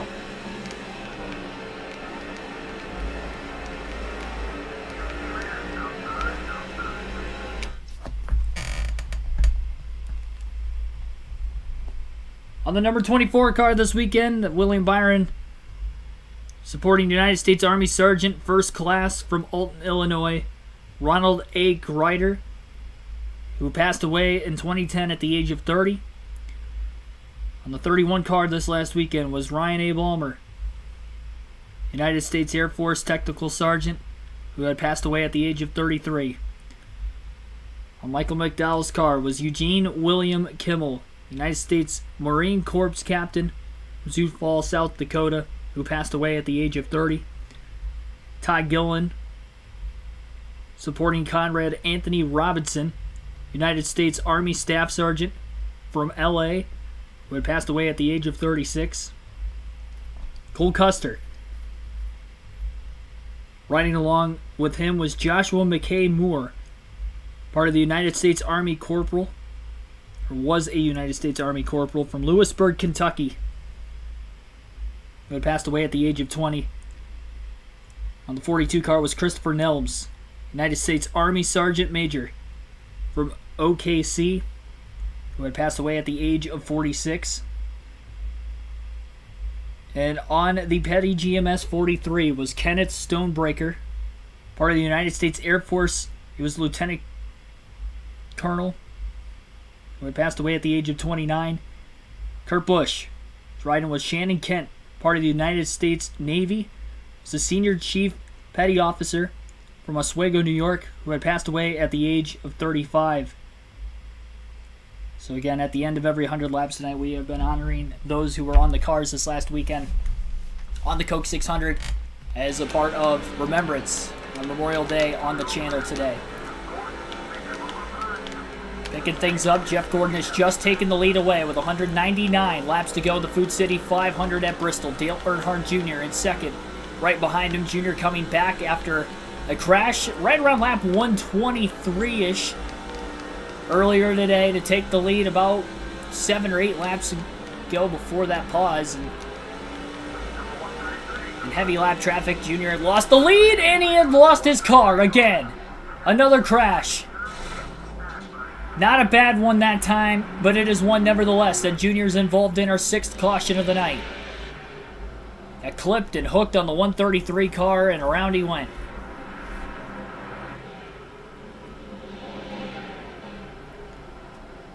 Man, can't catch a break. And we might be seeing some pit stops here.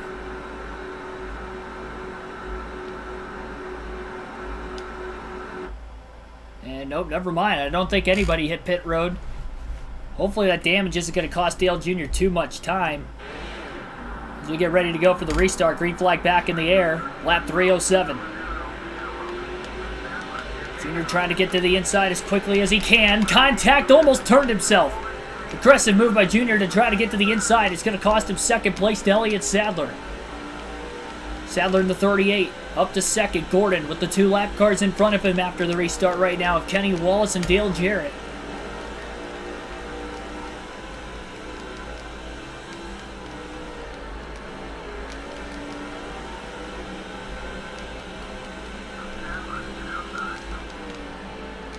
Earnhardt.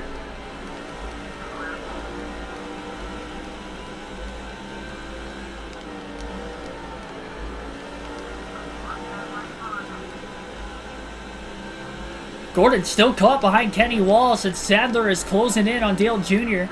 Sadler's teammate Dale Jarrett was right there as well. Oh, Earnhardt just squeezed Elliott Sadler into the wall off of turn number 2 to get to second. And Gordon gets around the 00, almost said McDowell. Kenny Wallace.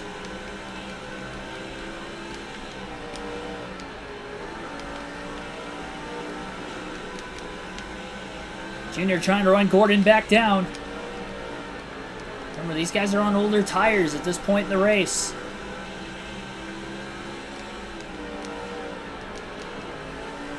Nobody pitted during that last caution either. Again, we've had 6 of them today. Nobody's pitted under the last 2.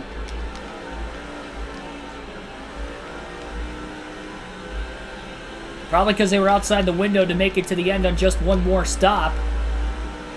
May see some drivers short pit as soon as it becomes available to make it on fuel.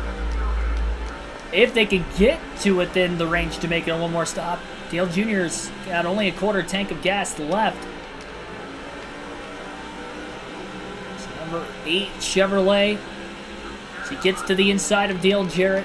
Gordon with clean air. Junior's done a great job getting this car working well together. Probably going to have to repair a little bit more damage under the next pit stop, which could potentially be the last pit stop of the day.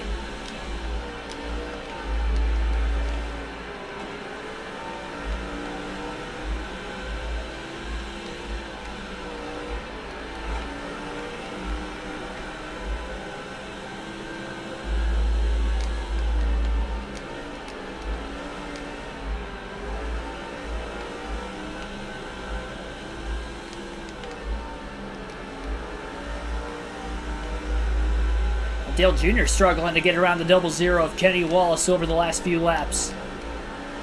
The Aaron's Dream Machine.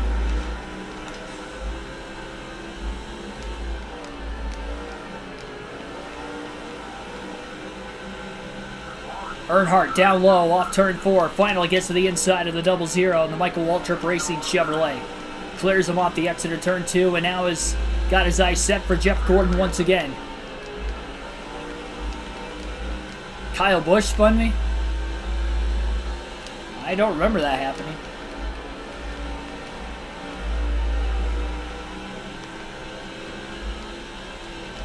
I don't think it was Busch.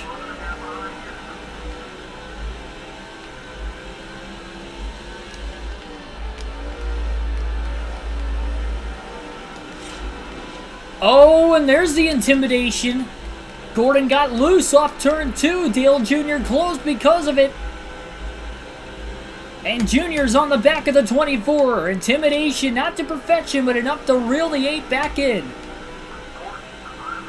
And into 3, side by side. Jr. down low, Gordon up high. The classic Earnhardt and Gordon battle is at it again. Contact into turn 1.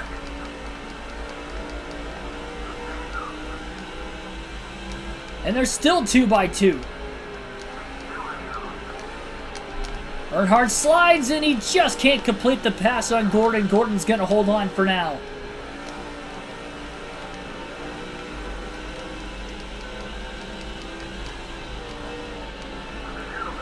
Junior came so close to clearing him, just couldn't quite do it.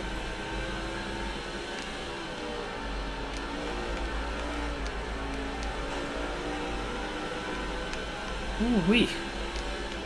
What a race.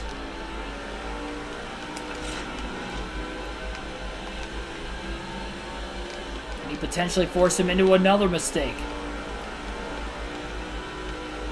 He's trying.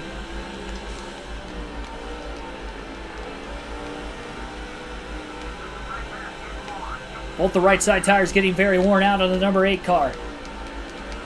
Late in the fuel and tire stint, nobody's pitted during the last 2 cautions. When will these leaders pit? You don't want to be the first to pit at Bristol. Go a couple laps down in case we get another caution.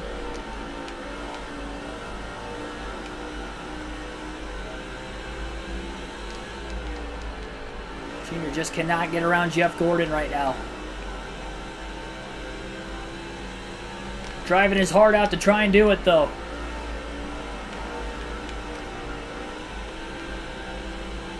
He's right there, but can he force Gordon into a mistake? Putting a lot of pressure on him.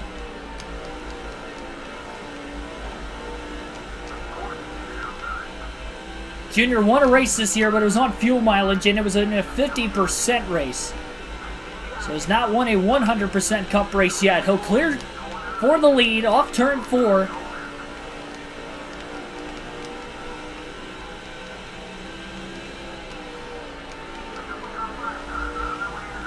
Gordon pits from second, lap after Junior took the lead from him. Potentially the final stops of the day. I think they're just outside the window to actually make it to the end on just a 3-stop race with the way everybody pitted during 2 cautions earlier in the race. Gordon, one of the first cars onto pit road. Dale Jr.'s pit box is on the front stretch. Hasn't had to make a green flag stop yet today.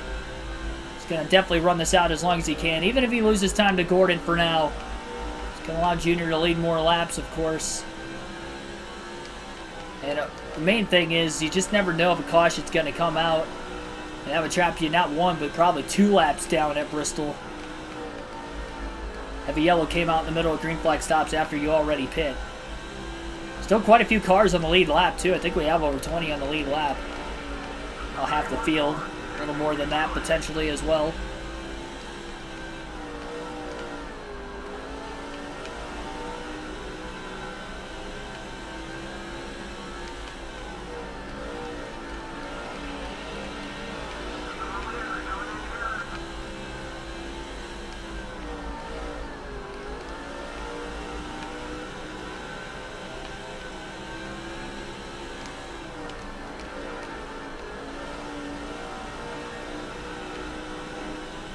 Martin Jerks Jr. is on pit road. First of the 3 DEI cars to pit during green flag conditions. Just over 150 laps to go in the Food City 500 at Bristol. Jr. coming in hot, has to slow up to get to the inside of the 44 car of Terry Labonte. Labonte's in the wall off the exit of turn 2 as Jr. gets around him with a pass. Tony Stewart just coming off of pit road now into turns 1 and 2. Junior never had to really check up to let Stewart in line. Stewart got up to speed just in time. Michael Waltrip now on pit road for DEI.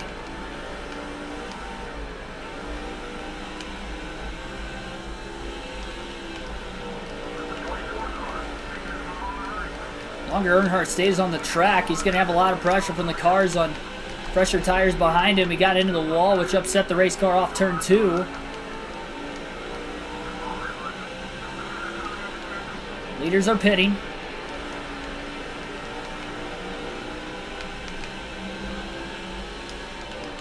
Junior's car's definitely getting really loose late in the run.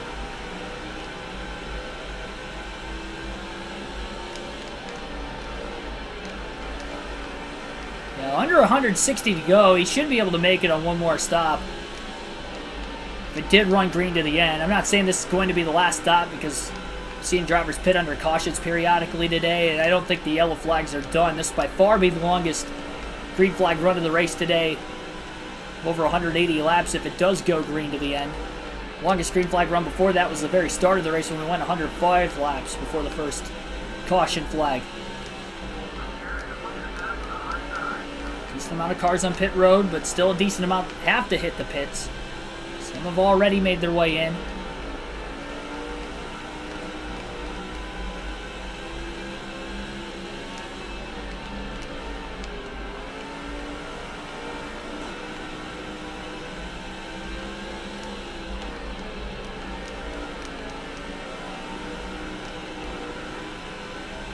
Lap 347 is when Dale Jr. will pit.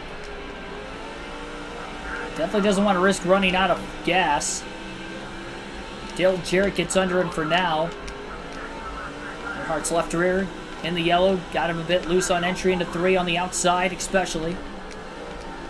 Again, Dale Jr. is the last car now on the lead lap that still has to make his 3rd stop of the day. He's going to stay out one more lap. Lap 348, just trying to push it in case the yellow comes out, trapping the rest of the field at least one lap down. And it's just not going to happen. And Dale Jr., he's going to stay out one more lap. Let's push this. 349. If it does stay green to the end, that's one last lap he has to run at the end of the next fuel and tire stint. He's going to make it to the backstretch, and now he'll pit.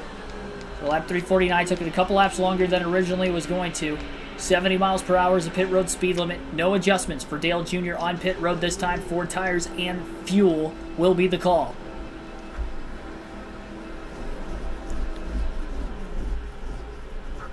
So Gordon should cycle back to the lead. Means he had pitted before Dale Jr. I would have to assume.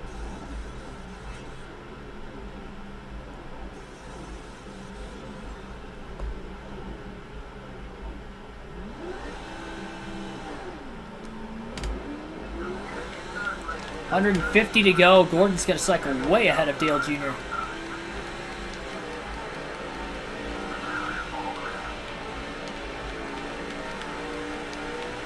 Jr. still in the top 5. He lost about 4 spots on pit road. He had the lead when the stop started. He is about 6 seconds off the lead in 5th. Almost got up in the marbles. Those cool tires off turns 1 and 2. Biffle in 4th right in front of him. It's go time now. Could have been the final stop. It was a clean one. He's lost time staying out on the track, about 10 laps longer than Gordon. On over 100 lap old tires at Bristol. Dale Jr. still in the top 5. Knows not to overdrive the car. He survived this late in the race. He's in the top 5. He's put himself in a good position. All things considered. Has to stay out of trouble. Again, these long races, all about survival. Especially any racetrack, it seems like, in any series in this game. Seems to be like that.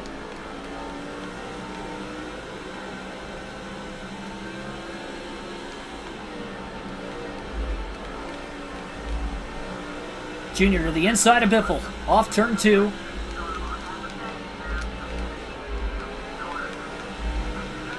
They only put a half a tank of fuel in the 8 car of Dale Jr. He had that problem in a race earlier this season, too. I think it was at Vegas.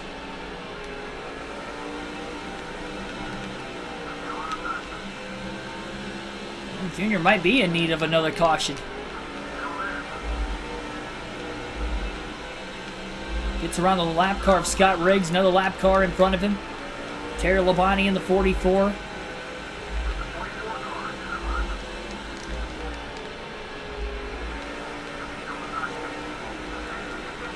believe Kenseth is the driver in third up ahead. 17 car for Roush Fenway Racing.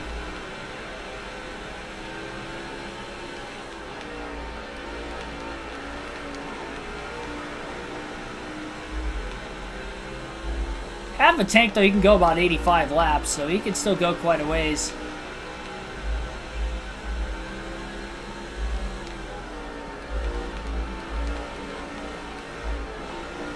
I guess that wasn't the final stop.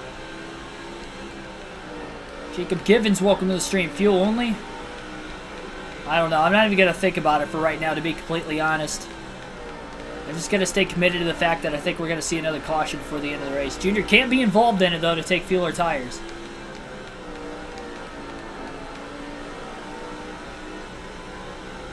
Take a field pass, and we'll see what Michael Waltrip is doing for the final time today. Waltrip is back at 30th place. He is really free-falling right now and is off the lead lap. At least one down. Actually, Waltrip is 2 laps down in 30th. Rides in line right behind Jeff Green in the 43. Waltrip's had a pretty rough season so far. Inside of Green. Make the clean pass. Green's only 1 lap down. Waltrip 2 down. Contact up ahead between a couple drivers. Sterling Marlin and Mark Martin.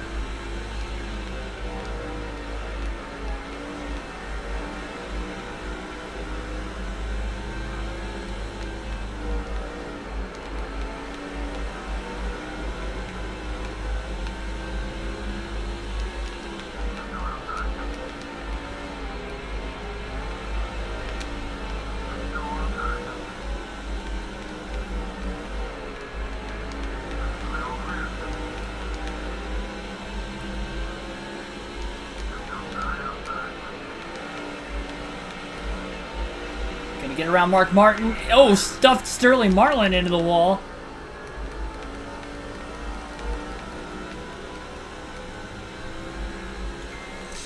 And we'll go back to Martin Truex Jr., who is still on the lead lap. Truex is in 15th.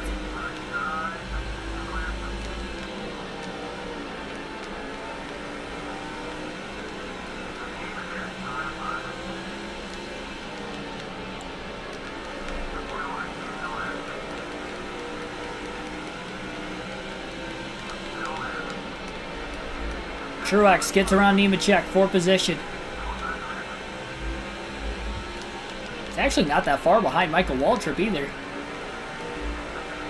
Waltrip 2 down, and Truex on the lead lap, of course.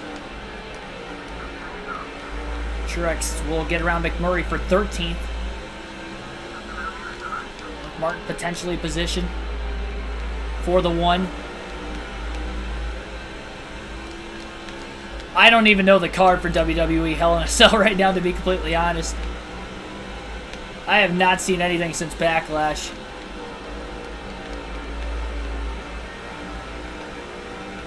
I'm not going to be able to actually watch the pay-per-view next week either, because they're going to be at Gateway. We won't be able to watch the race after. Oh, a little contact between Truex and Martin, it looked like. Right when we left Dale Jr. Jr. 5.2 seconds off the lead. Still in 4th.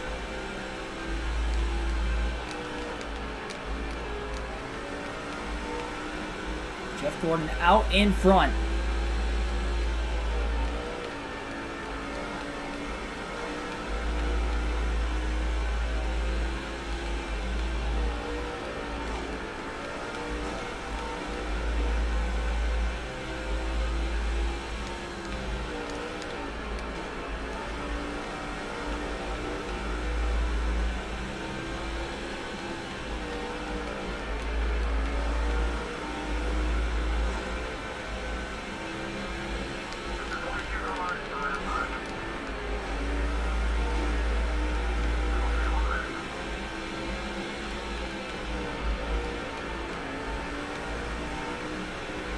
Some of those drivers that pitted with closer to about 170 to go might not be able to make it on fuel.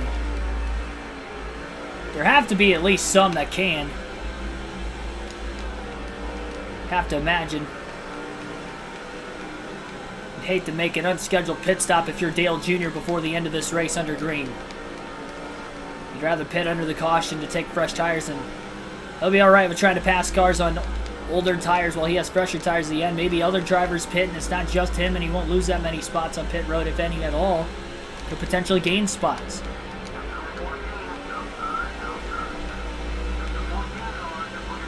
Closes on Kenseth, looks low, into 3.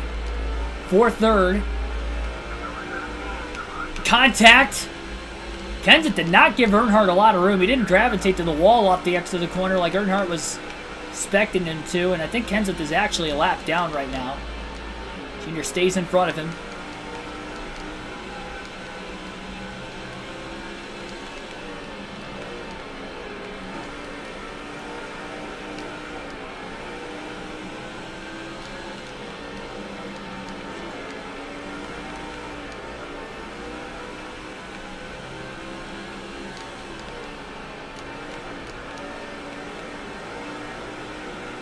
Must be quite a few drivers a lap down. Well, Truex was on the lead lap at 15th.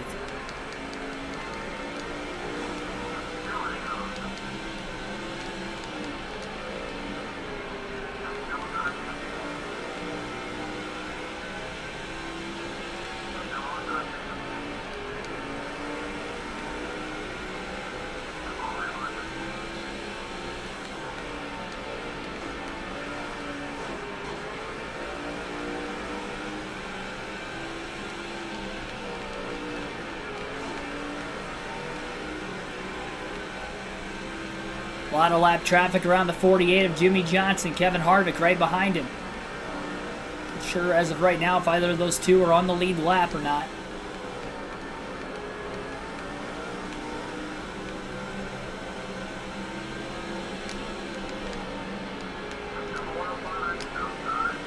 Junior underneath the 105, now underneath the 11 of Leffler. Drives it in deep underneath the 49. Ken Schrader. As quickly as Junior could have passed those 3 lappers. Now on the inside of the 29 of Harvick, who was also a lap down. To the inside of Johnson. And Dale Jr. is ripping through this field. Johnson's actually 4th position, so Junior's up to 3rd with that pass. Sadler's the next car, I believe, in 2nd. And he is actually the next car in line behind Dale Jr. as well.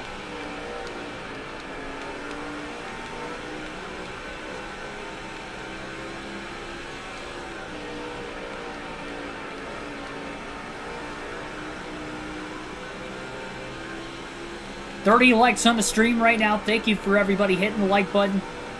Definitely subscribe for more daily NASCAR content as well. Just over 100 laps to go in the Food City 500 at Bristol on this Memorial Day afternoon. The end of every 100 laps during our Cup race on the channel today. We have been honoring those who were on the Cup Series cars this last weekend, those names of the military men and women who had lost their lives fighting for the United States of America. And we will wrap that up at the end of lap 400. As far as the race is concerned, Dale Jr. in 3rd, right in line behind Sadler, battling him for 2nd.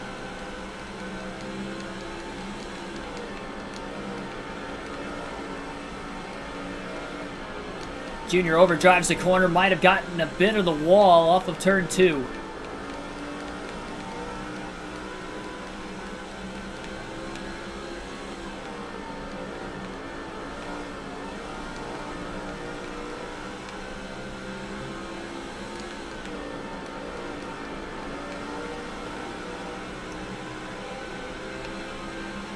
Tony Stewart could be in 2nd, not Elliott Sadler. Yeah, Sadler's a lap down, so Stewart would be the 2nd place car. In the 20. There's a few cars ahead of Dale Jr. yet. Again, Gordon leads. Jeff Gordon trying to be the 5th different winner in the first 5 Cup Series races on this 2005 season.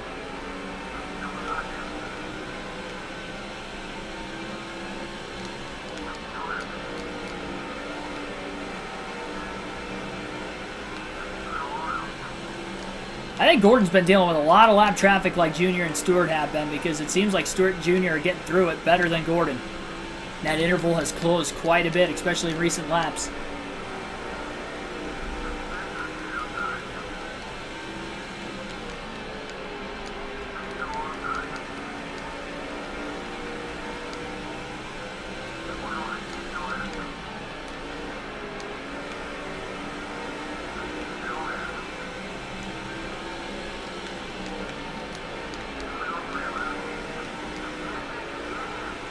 Quarter tank of gas left for Dale Jr.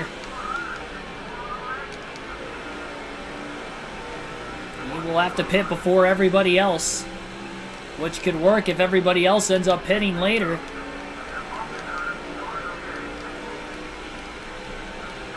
More contact with Mears.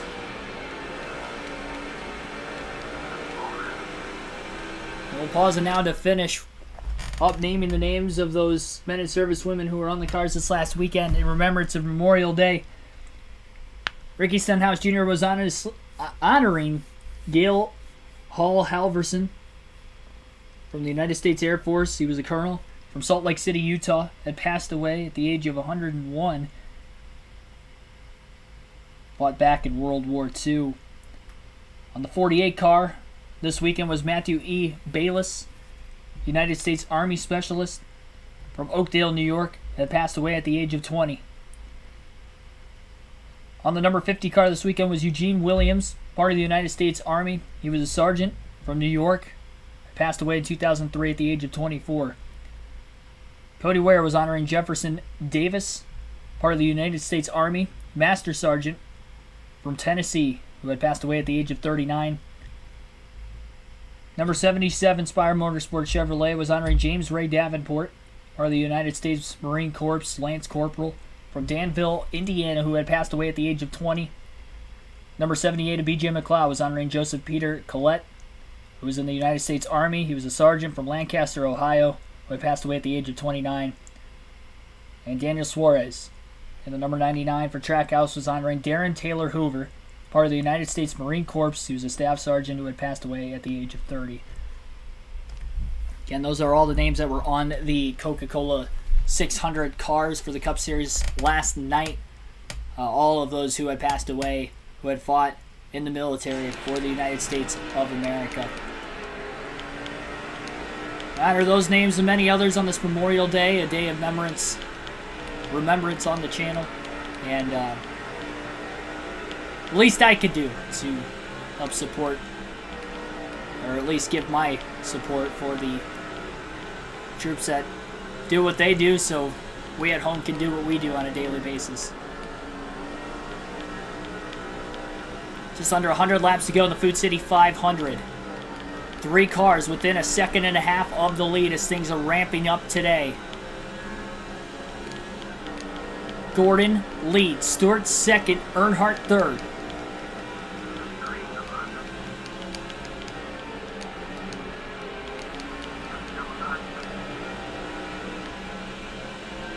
One more stop left for Dale Jr. Will the rest of the field have to make another stop before the end of the race? And will we stay green to the end? We're already working close to a 100-lap green flag run. Our last restart is at lap 317. So we are getting very, very close to the longest green flag run of the day, which is 105 laps. About 100, or about 15 or so laps shy of that. Junior's battling hard right now. He's got a lot of cars side by side in front of him. Tony Stewart's starting to pull away from him a bit, but Stewart is also closing the gap on Jeff Gordon in front of him for the lead. Junior gets into the side of the 77 car of Travis Quaffle. That held Junior up, and he's now about a second and a half off the lead.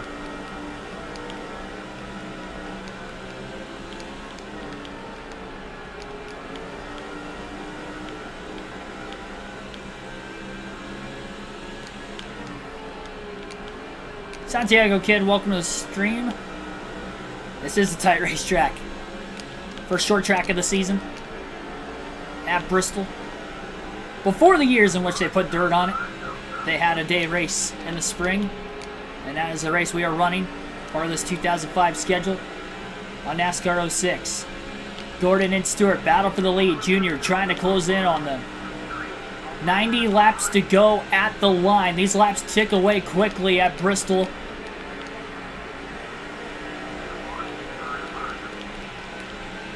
It's going to get wild.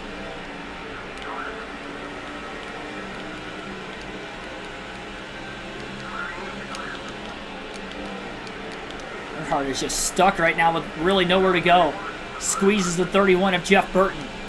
Earnhardt's got to be careful. We've seen him get loose a few times today. Back lost control one time after contact running into the side of Shane Meal.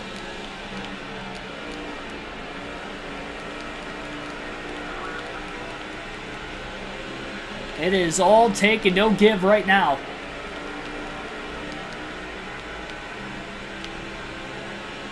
Earnhardt quickly to the inside of Kenny Wallace.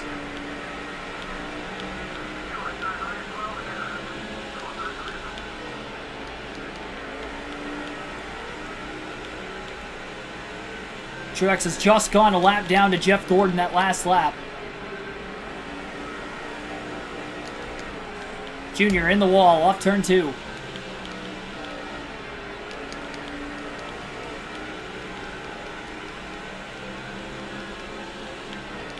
Junior's still 1.3 seconds off the lead. It looks like Waltrip has just fallen 3 laps down up on the outside as well. 1/8 of a tank of fuel left for Dale Jr. He is not going to be able to make it to the end.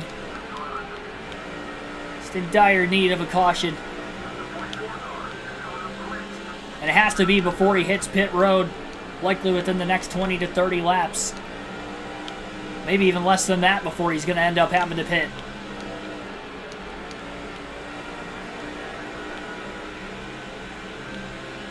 Junior's hoping his teammates let him by quickly, but right now that's not the case. Actually, Waltrip gotten into the back of the one of Truex. Earnhardt slides to get to the inside of Waltrip. He still can't get around him.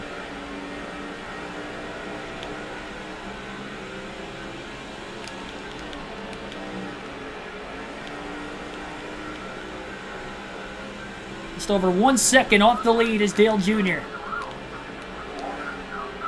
To the inside of Waltrip finally through 1 and 2.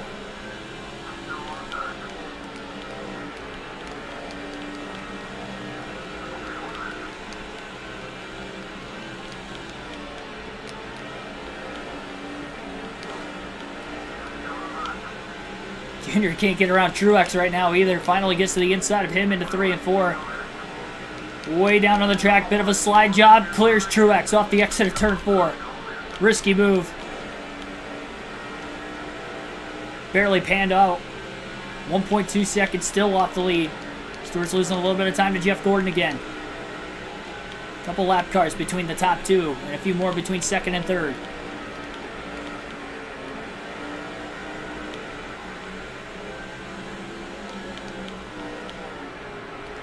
Kyle Busch in the 5. Maybe he's going to try to block Dale Jr. for his teammate Gordon, who is out in front. Now the rookie is in the way of the 8. Junior finally underneath him. Gets up into Joe Nemechek a bit as well. 75 to go.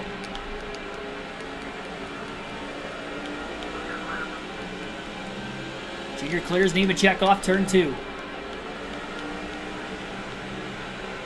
Kyle Busch is the first car lap down. Less than the top 15 are on the lead lap. Truex was in 15th the last we saw of him. 133 just got into the outside wall on the outside of Dale Jr. Jr. gets really sideways.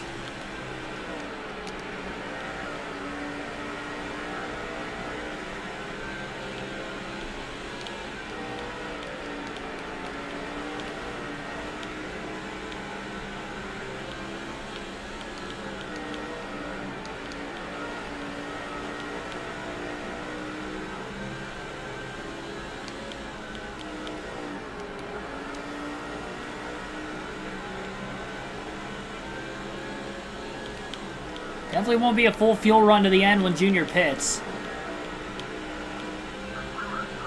I consider taking a splash and go and just Put maybe a half a tank of fuel in it. Probably won't even need that much to make it all the way to the finish. He's going to stay out a few more laps and hope for a late yellow. Gordon caught right now behind Sterling Marlin in the 40. Tony Stewart is within a car length of a half off of turn 4, and the top three are all within a half a second of the lead. Long, grinding race. A decent amount of yellows, not a whole lot, at least by Bristol and short track standards. Gordon has gotten around Marlin. Junior looks low, trying to get under Stewart. Couldn't quite do it off turn 2, and into 3 has to settle in line behind him again.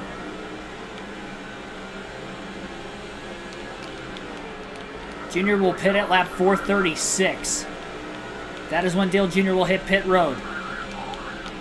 Looks for second for the moment under Stewart. Will we get a caution? Now would be a perfect time as he has gained another spot. And a caution could bring more than just Dale Jr. in. Worst case scenario, he'd end up having to restart just outside the top 10 on fresher tires than the rest of the field in front of him. And still just over 60 to go. Inside of Gordon for the lead into turn 3. Junior is going to lead again, at least for a lap before he pits.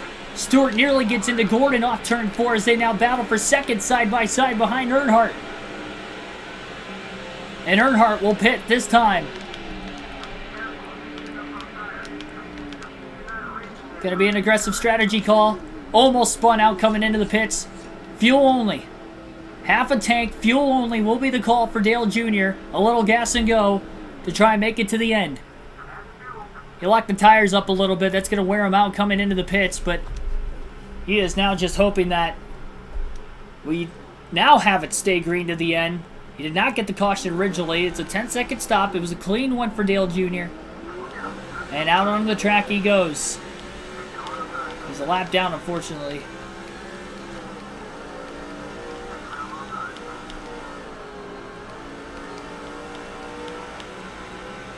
Didn't want to risk it any longer on fuel. Junior back to 20th. It's only 1 lap down, but that's because he took fuel only. He probably would have been 2 down if he would have taken tires. So he's still on equal tires as the rest of the leaders. Hoping it stays green to the end, and that everybody could cycle through the final stops if they have to pit again. We're not even entirely sure that everybody has to pit before the end of the race.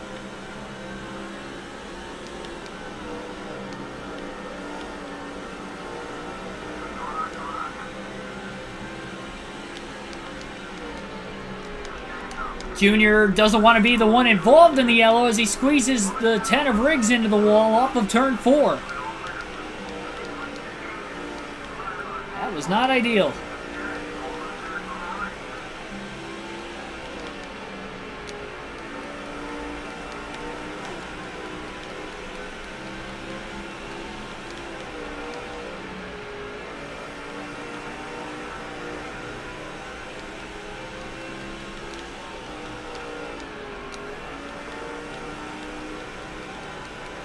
By the way, Stewart had gotten around Gordon for the lead.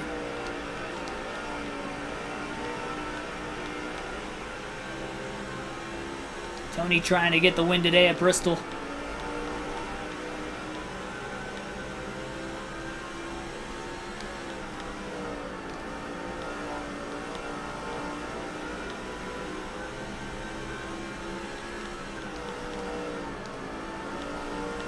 Comment in the chat down below, do you think we are going to see one more caution before the end of the race? And if not, again, this will be the longest green flag run of the race to the end.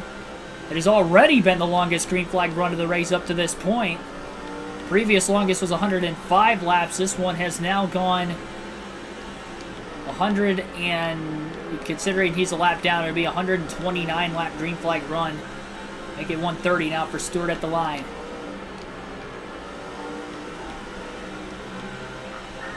And counting.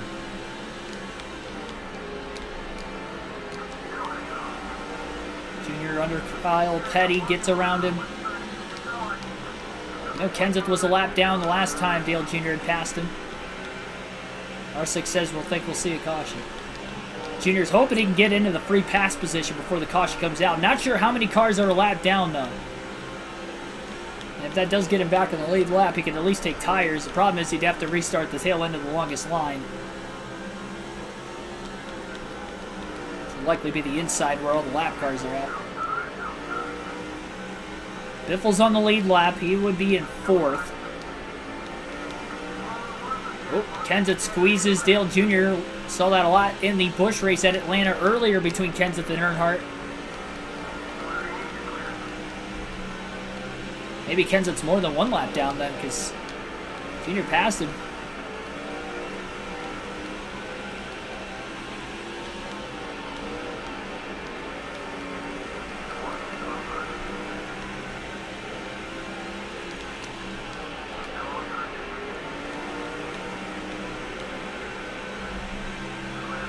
Junior looking low.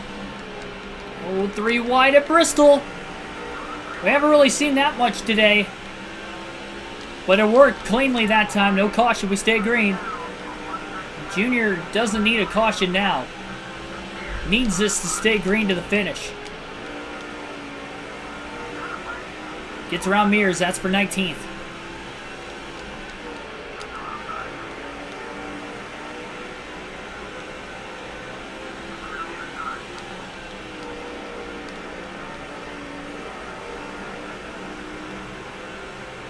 Closing on the 99 of Carl Edwards, the rookie.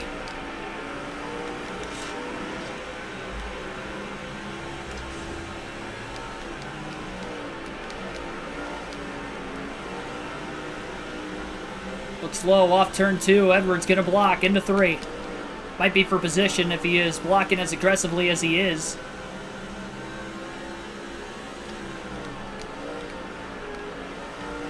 Kurt Busch won the first race. 06, Kenseth won the second.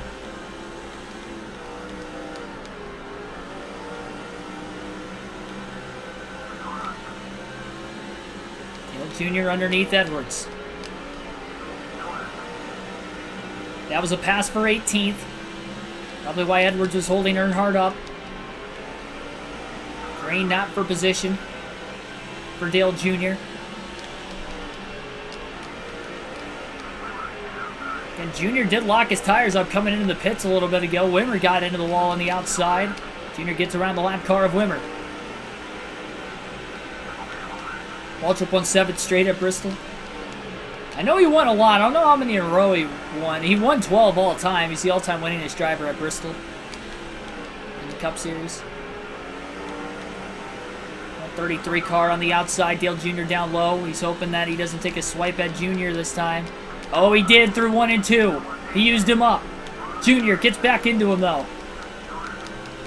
Junior did not appreciate that.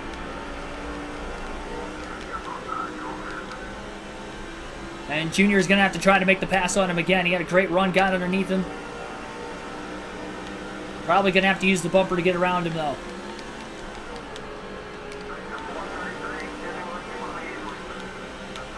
Off the exit. Turn 4, he gets underneath him. And that time he makes a clean pass. Didn't have to use the bumper. He really didn't want to with how unstable the car is this late on the tire stent. Just less than 40 to go. Sure, you could see Junior slipping and sliding around quite a bit in recent laps. Trying to hold it. Fights to the inside of Ricky Rudd in the 21. Contact off turn 4. Rudd squeezes Dale Jr. Jr. makes the pass.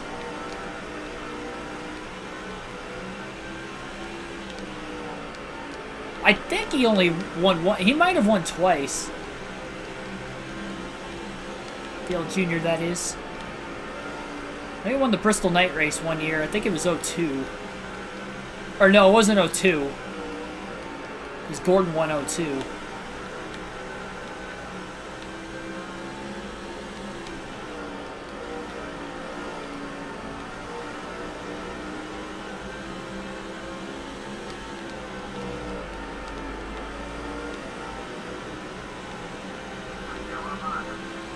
Never won the day race, though.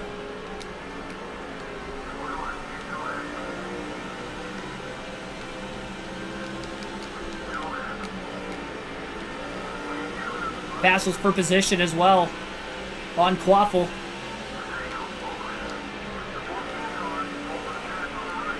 Junior makes the pass on Jimmy Johnson cleanly. Johnson was not for position, though.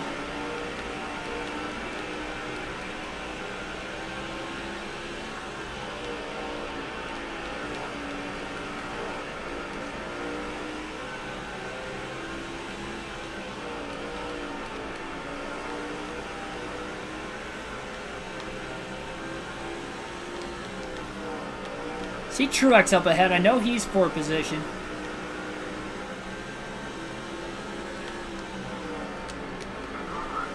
Junior puts the bumper to Jeff Burton for 16th. Junior lost a lot of grip, though. Oh, squeezes Burton. Aggressively racing that 31 car right now.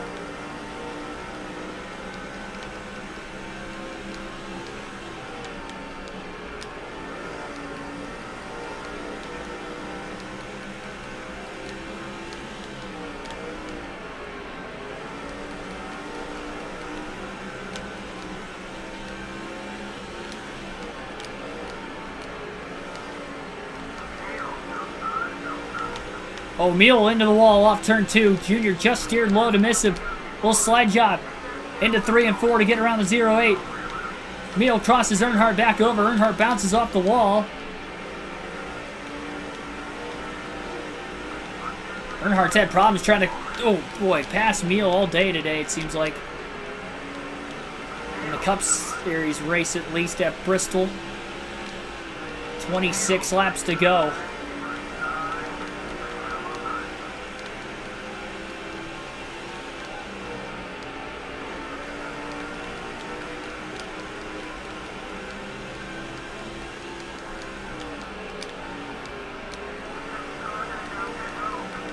And there are some cars pitting right now, with 24 laps to go for Tony Stewart. Was wondering if anybody else was going to have to pit outside of Earnhardt to the end of the race, and some of them are. As scheduled stops, too.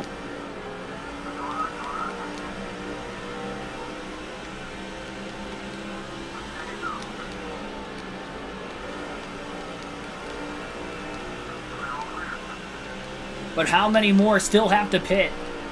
Dale Jr. is up to 15th. Somebody on the lead lap just pit. Tony Stewart still in the lead and has dominated the day, but with 22 to go, can he make it on fuel?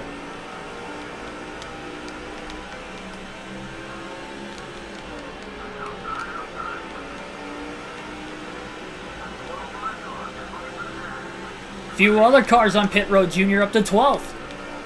Newman's on his way in. From the lead lap, I'd have to assume that'll be another spot in another lap. Remember, Junior went fuel only during his stop. 20 to go. And will we stay green to the end? Junior up to 11th. Now he is going to be back inside the top 10. I would have to... Yep, there he is. He just got around Newman. Dale Jr. back inside the top 10. Battling Truex right now for 9th.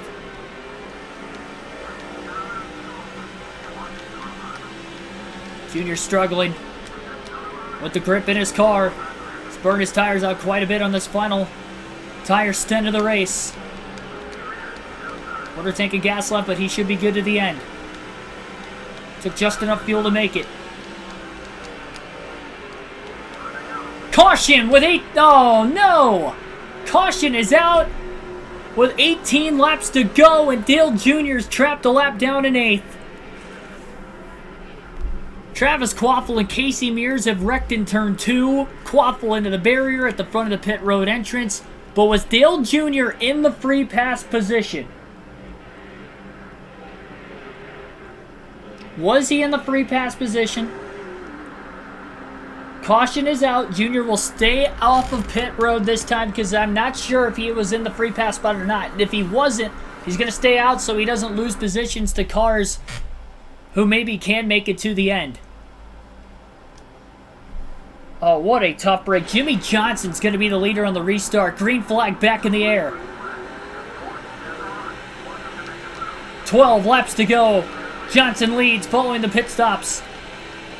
Earnhardt back on the lead lap, but he has older tires compared to the rest of the field behind him. He is in 7th, in front of Gordon, who was also trapped a lap down with that late caution.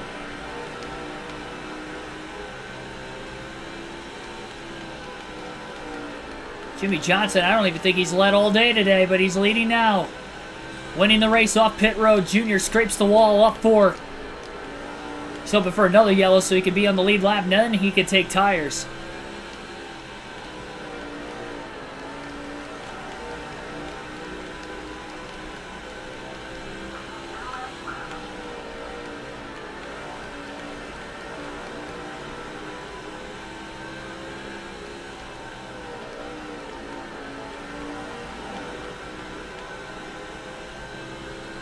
Junior's still gapping Gordon.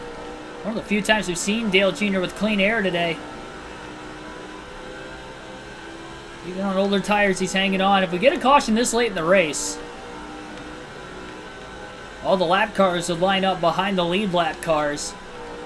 That's if we can even get a restart in, though.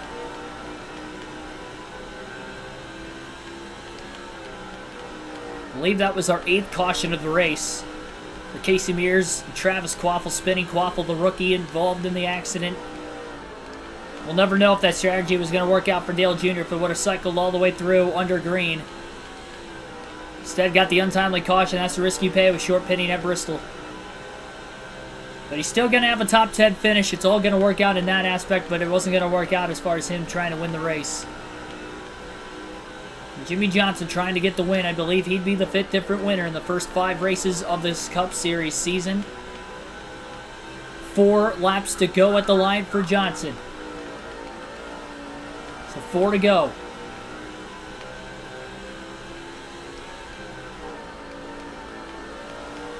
Late enough now, a caution comes out, the race is over.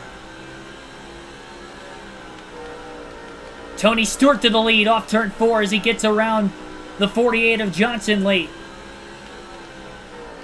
Stewart trying to win.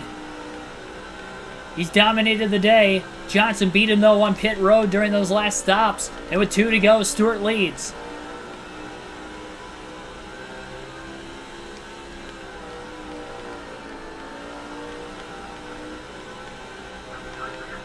Right rear's really wearing out on Dale Jr., but he, again, has the open traffic to run.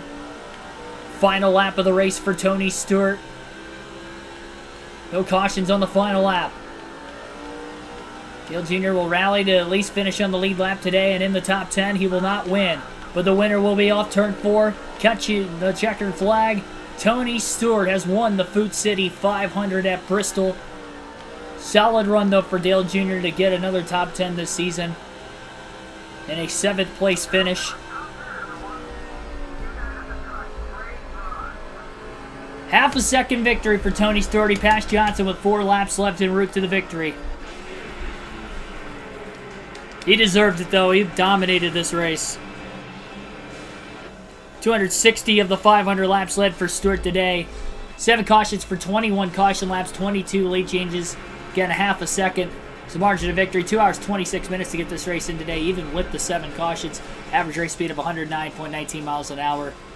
Jimmy Johnson led 11 laps late, but unfortunately ended up finishing in 2nd. Kurt Busch ends up finishing in 3rd with no laps led. Carl Edwards, the rookie, finishing 4th. And Greg Biffle rounds out the top 5. 3 Roush cars in the top 5, but none of them won. Rusty Wallace sat on the pole, led 18 laps, finished in 6th. Dale Jr. led 60 laps today, finishing 7th. Jeff Gordon in 8th with 144 laps led today. Martin Truex Jr. had a top 10 for DEI, finishing 9th. And Brian Vickers rounds out the top 10, the youngster, as well for Hendrick Motorsports. Only 8 drivers finished on the lead lap. And we'll see who all DNF'd. Waltrip finished 29th, unfortunately, 3 laps down for DEI. Well off the pace of the 2 that finished in the top 10 today. Casey Kane, Mike Bliss, Boris Said, Bobby Labonte, all DNF'd today. Andretti was the last car running with heavy damage after an accident earlier in the race and actually shedded debris at one point in the race as well. Finished 7 laps down. But 4 drivers DNF'd, and unfortunately for Mike Bliss. Mike Bliss was running in the top 10 early. He's had 3 top 10s already in the first 4 races this year, but his rookie campaign is going to have its first downfall with the DNF today. We'll check out the point standings before the end of this stream, and then we'll get on out of here. 31 likes on the stream so far. Be sure to hit the like button and subscribe for more daily NASCAR content. Tony Stewart is the 5th different winner in the first 5 races of this series season for the Cup Series. Now, he has won a Busch race, but this is his first Cup win.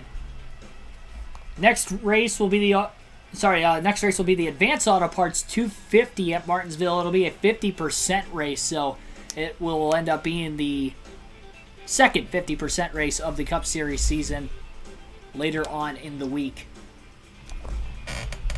Have some Busch and Truck Series races to get out before that, though.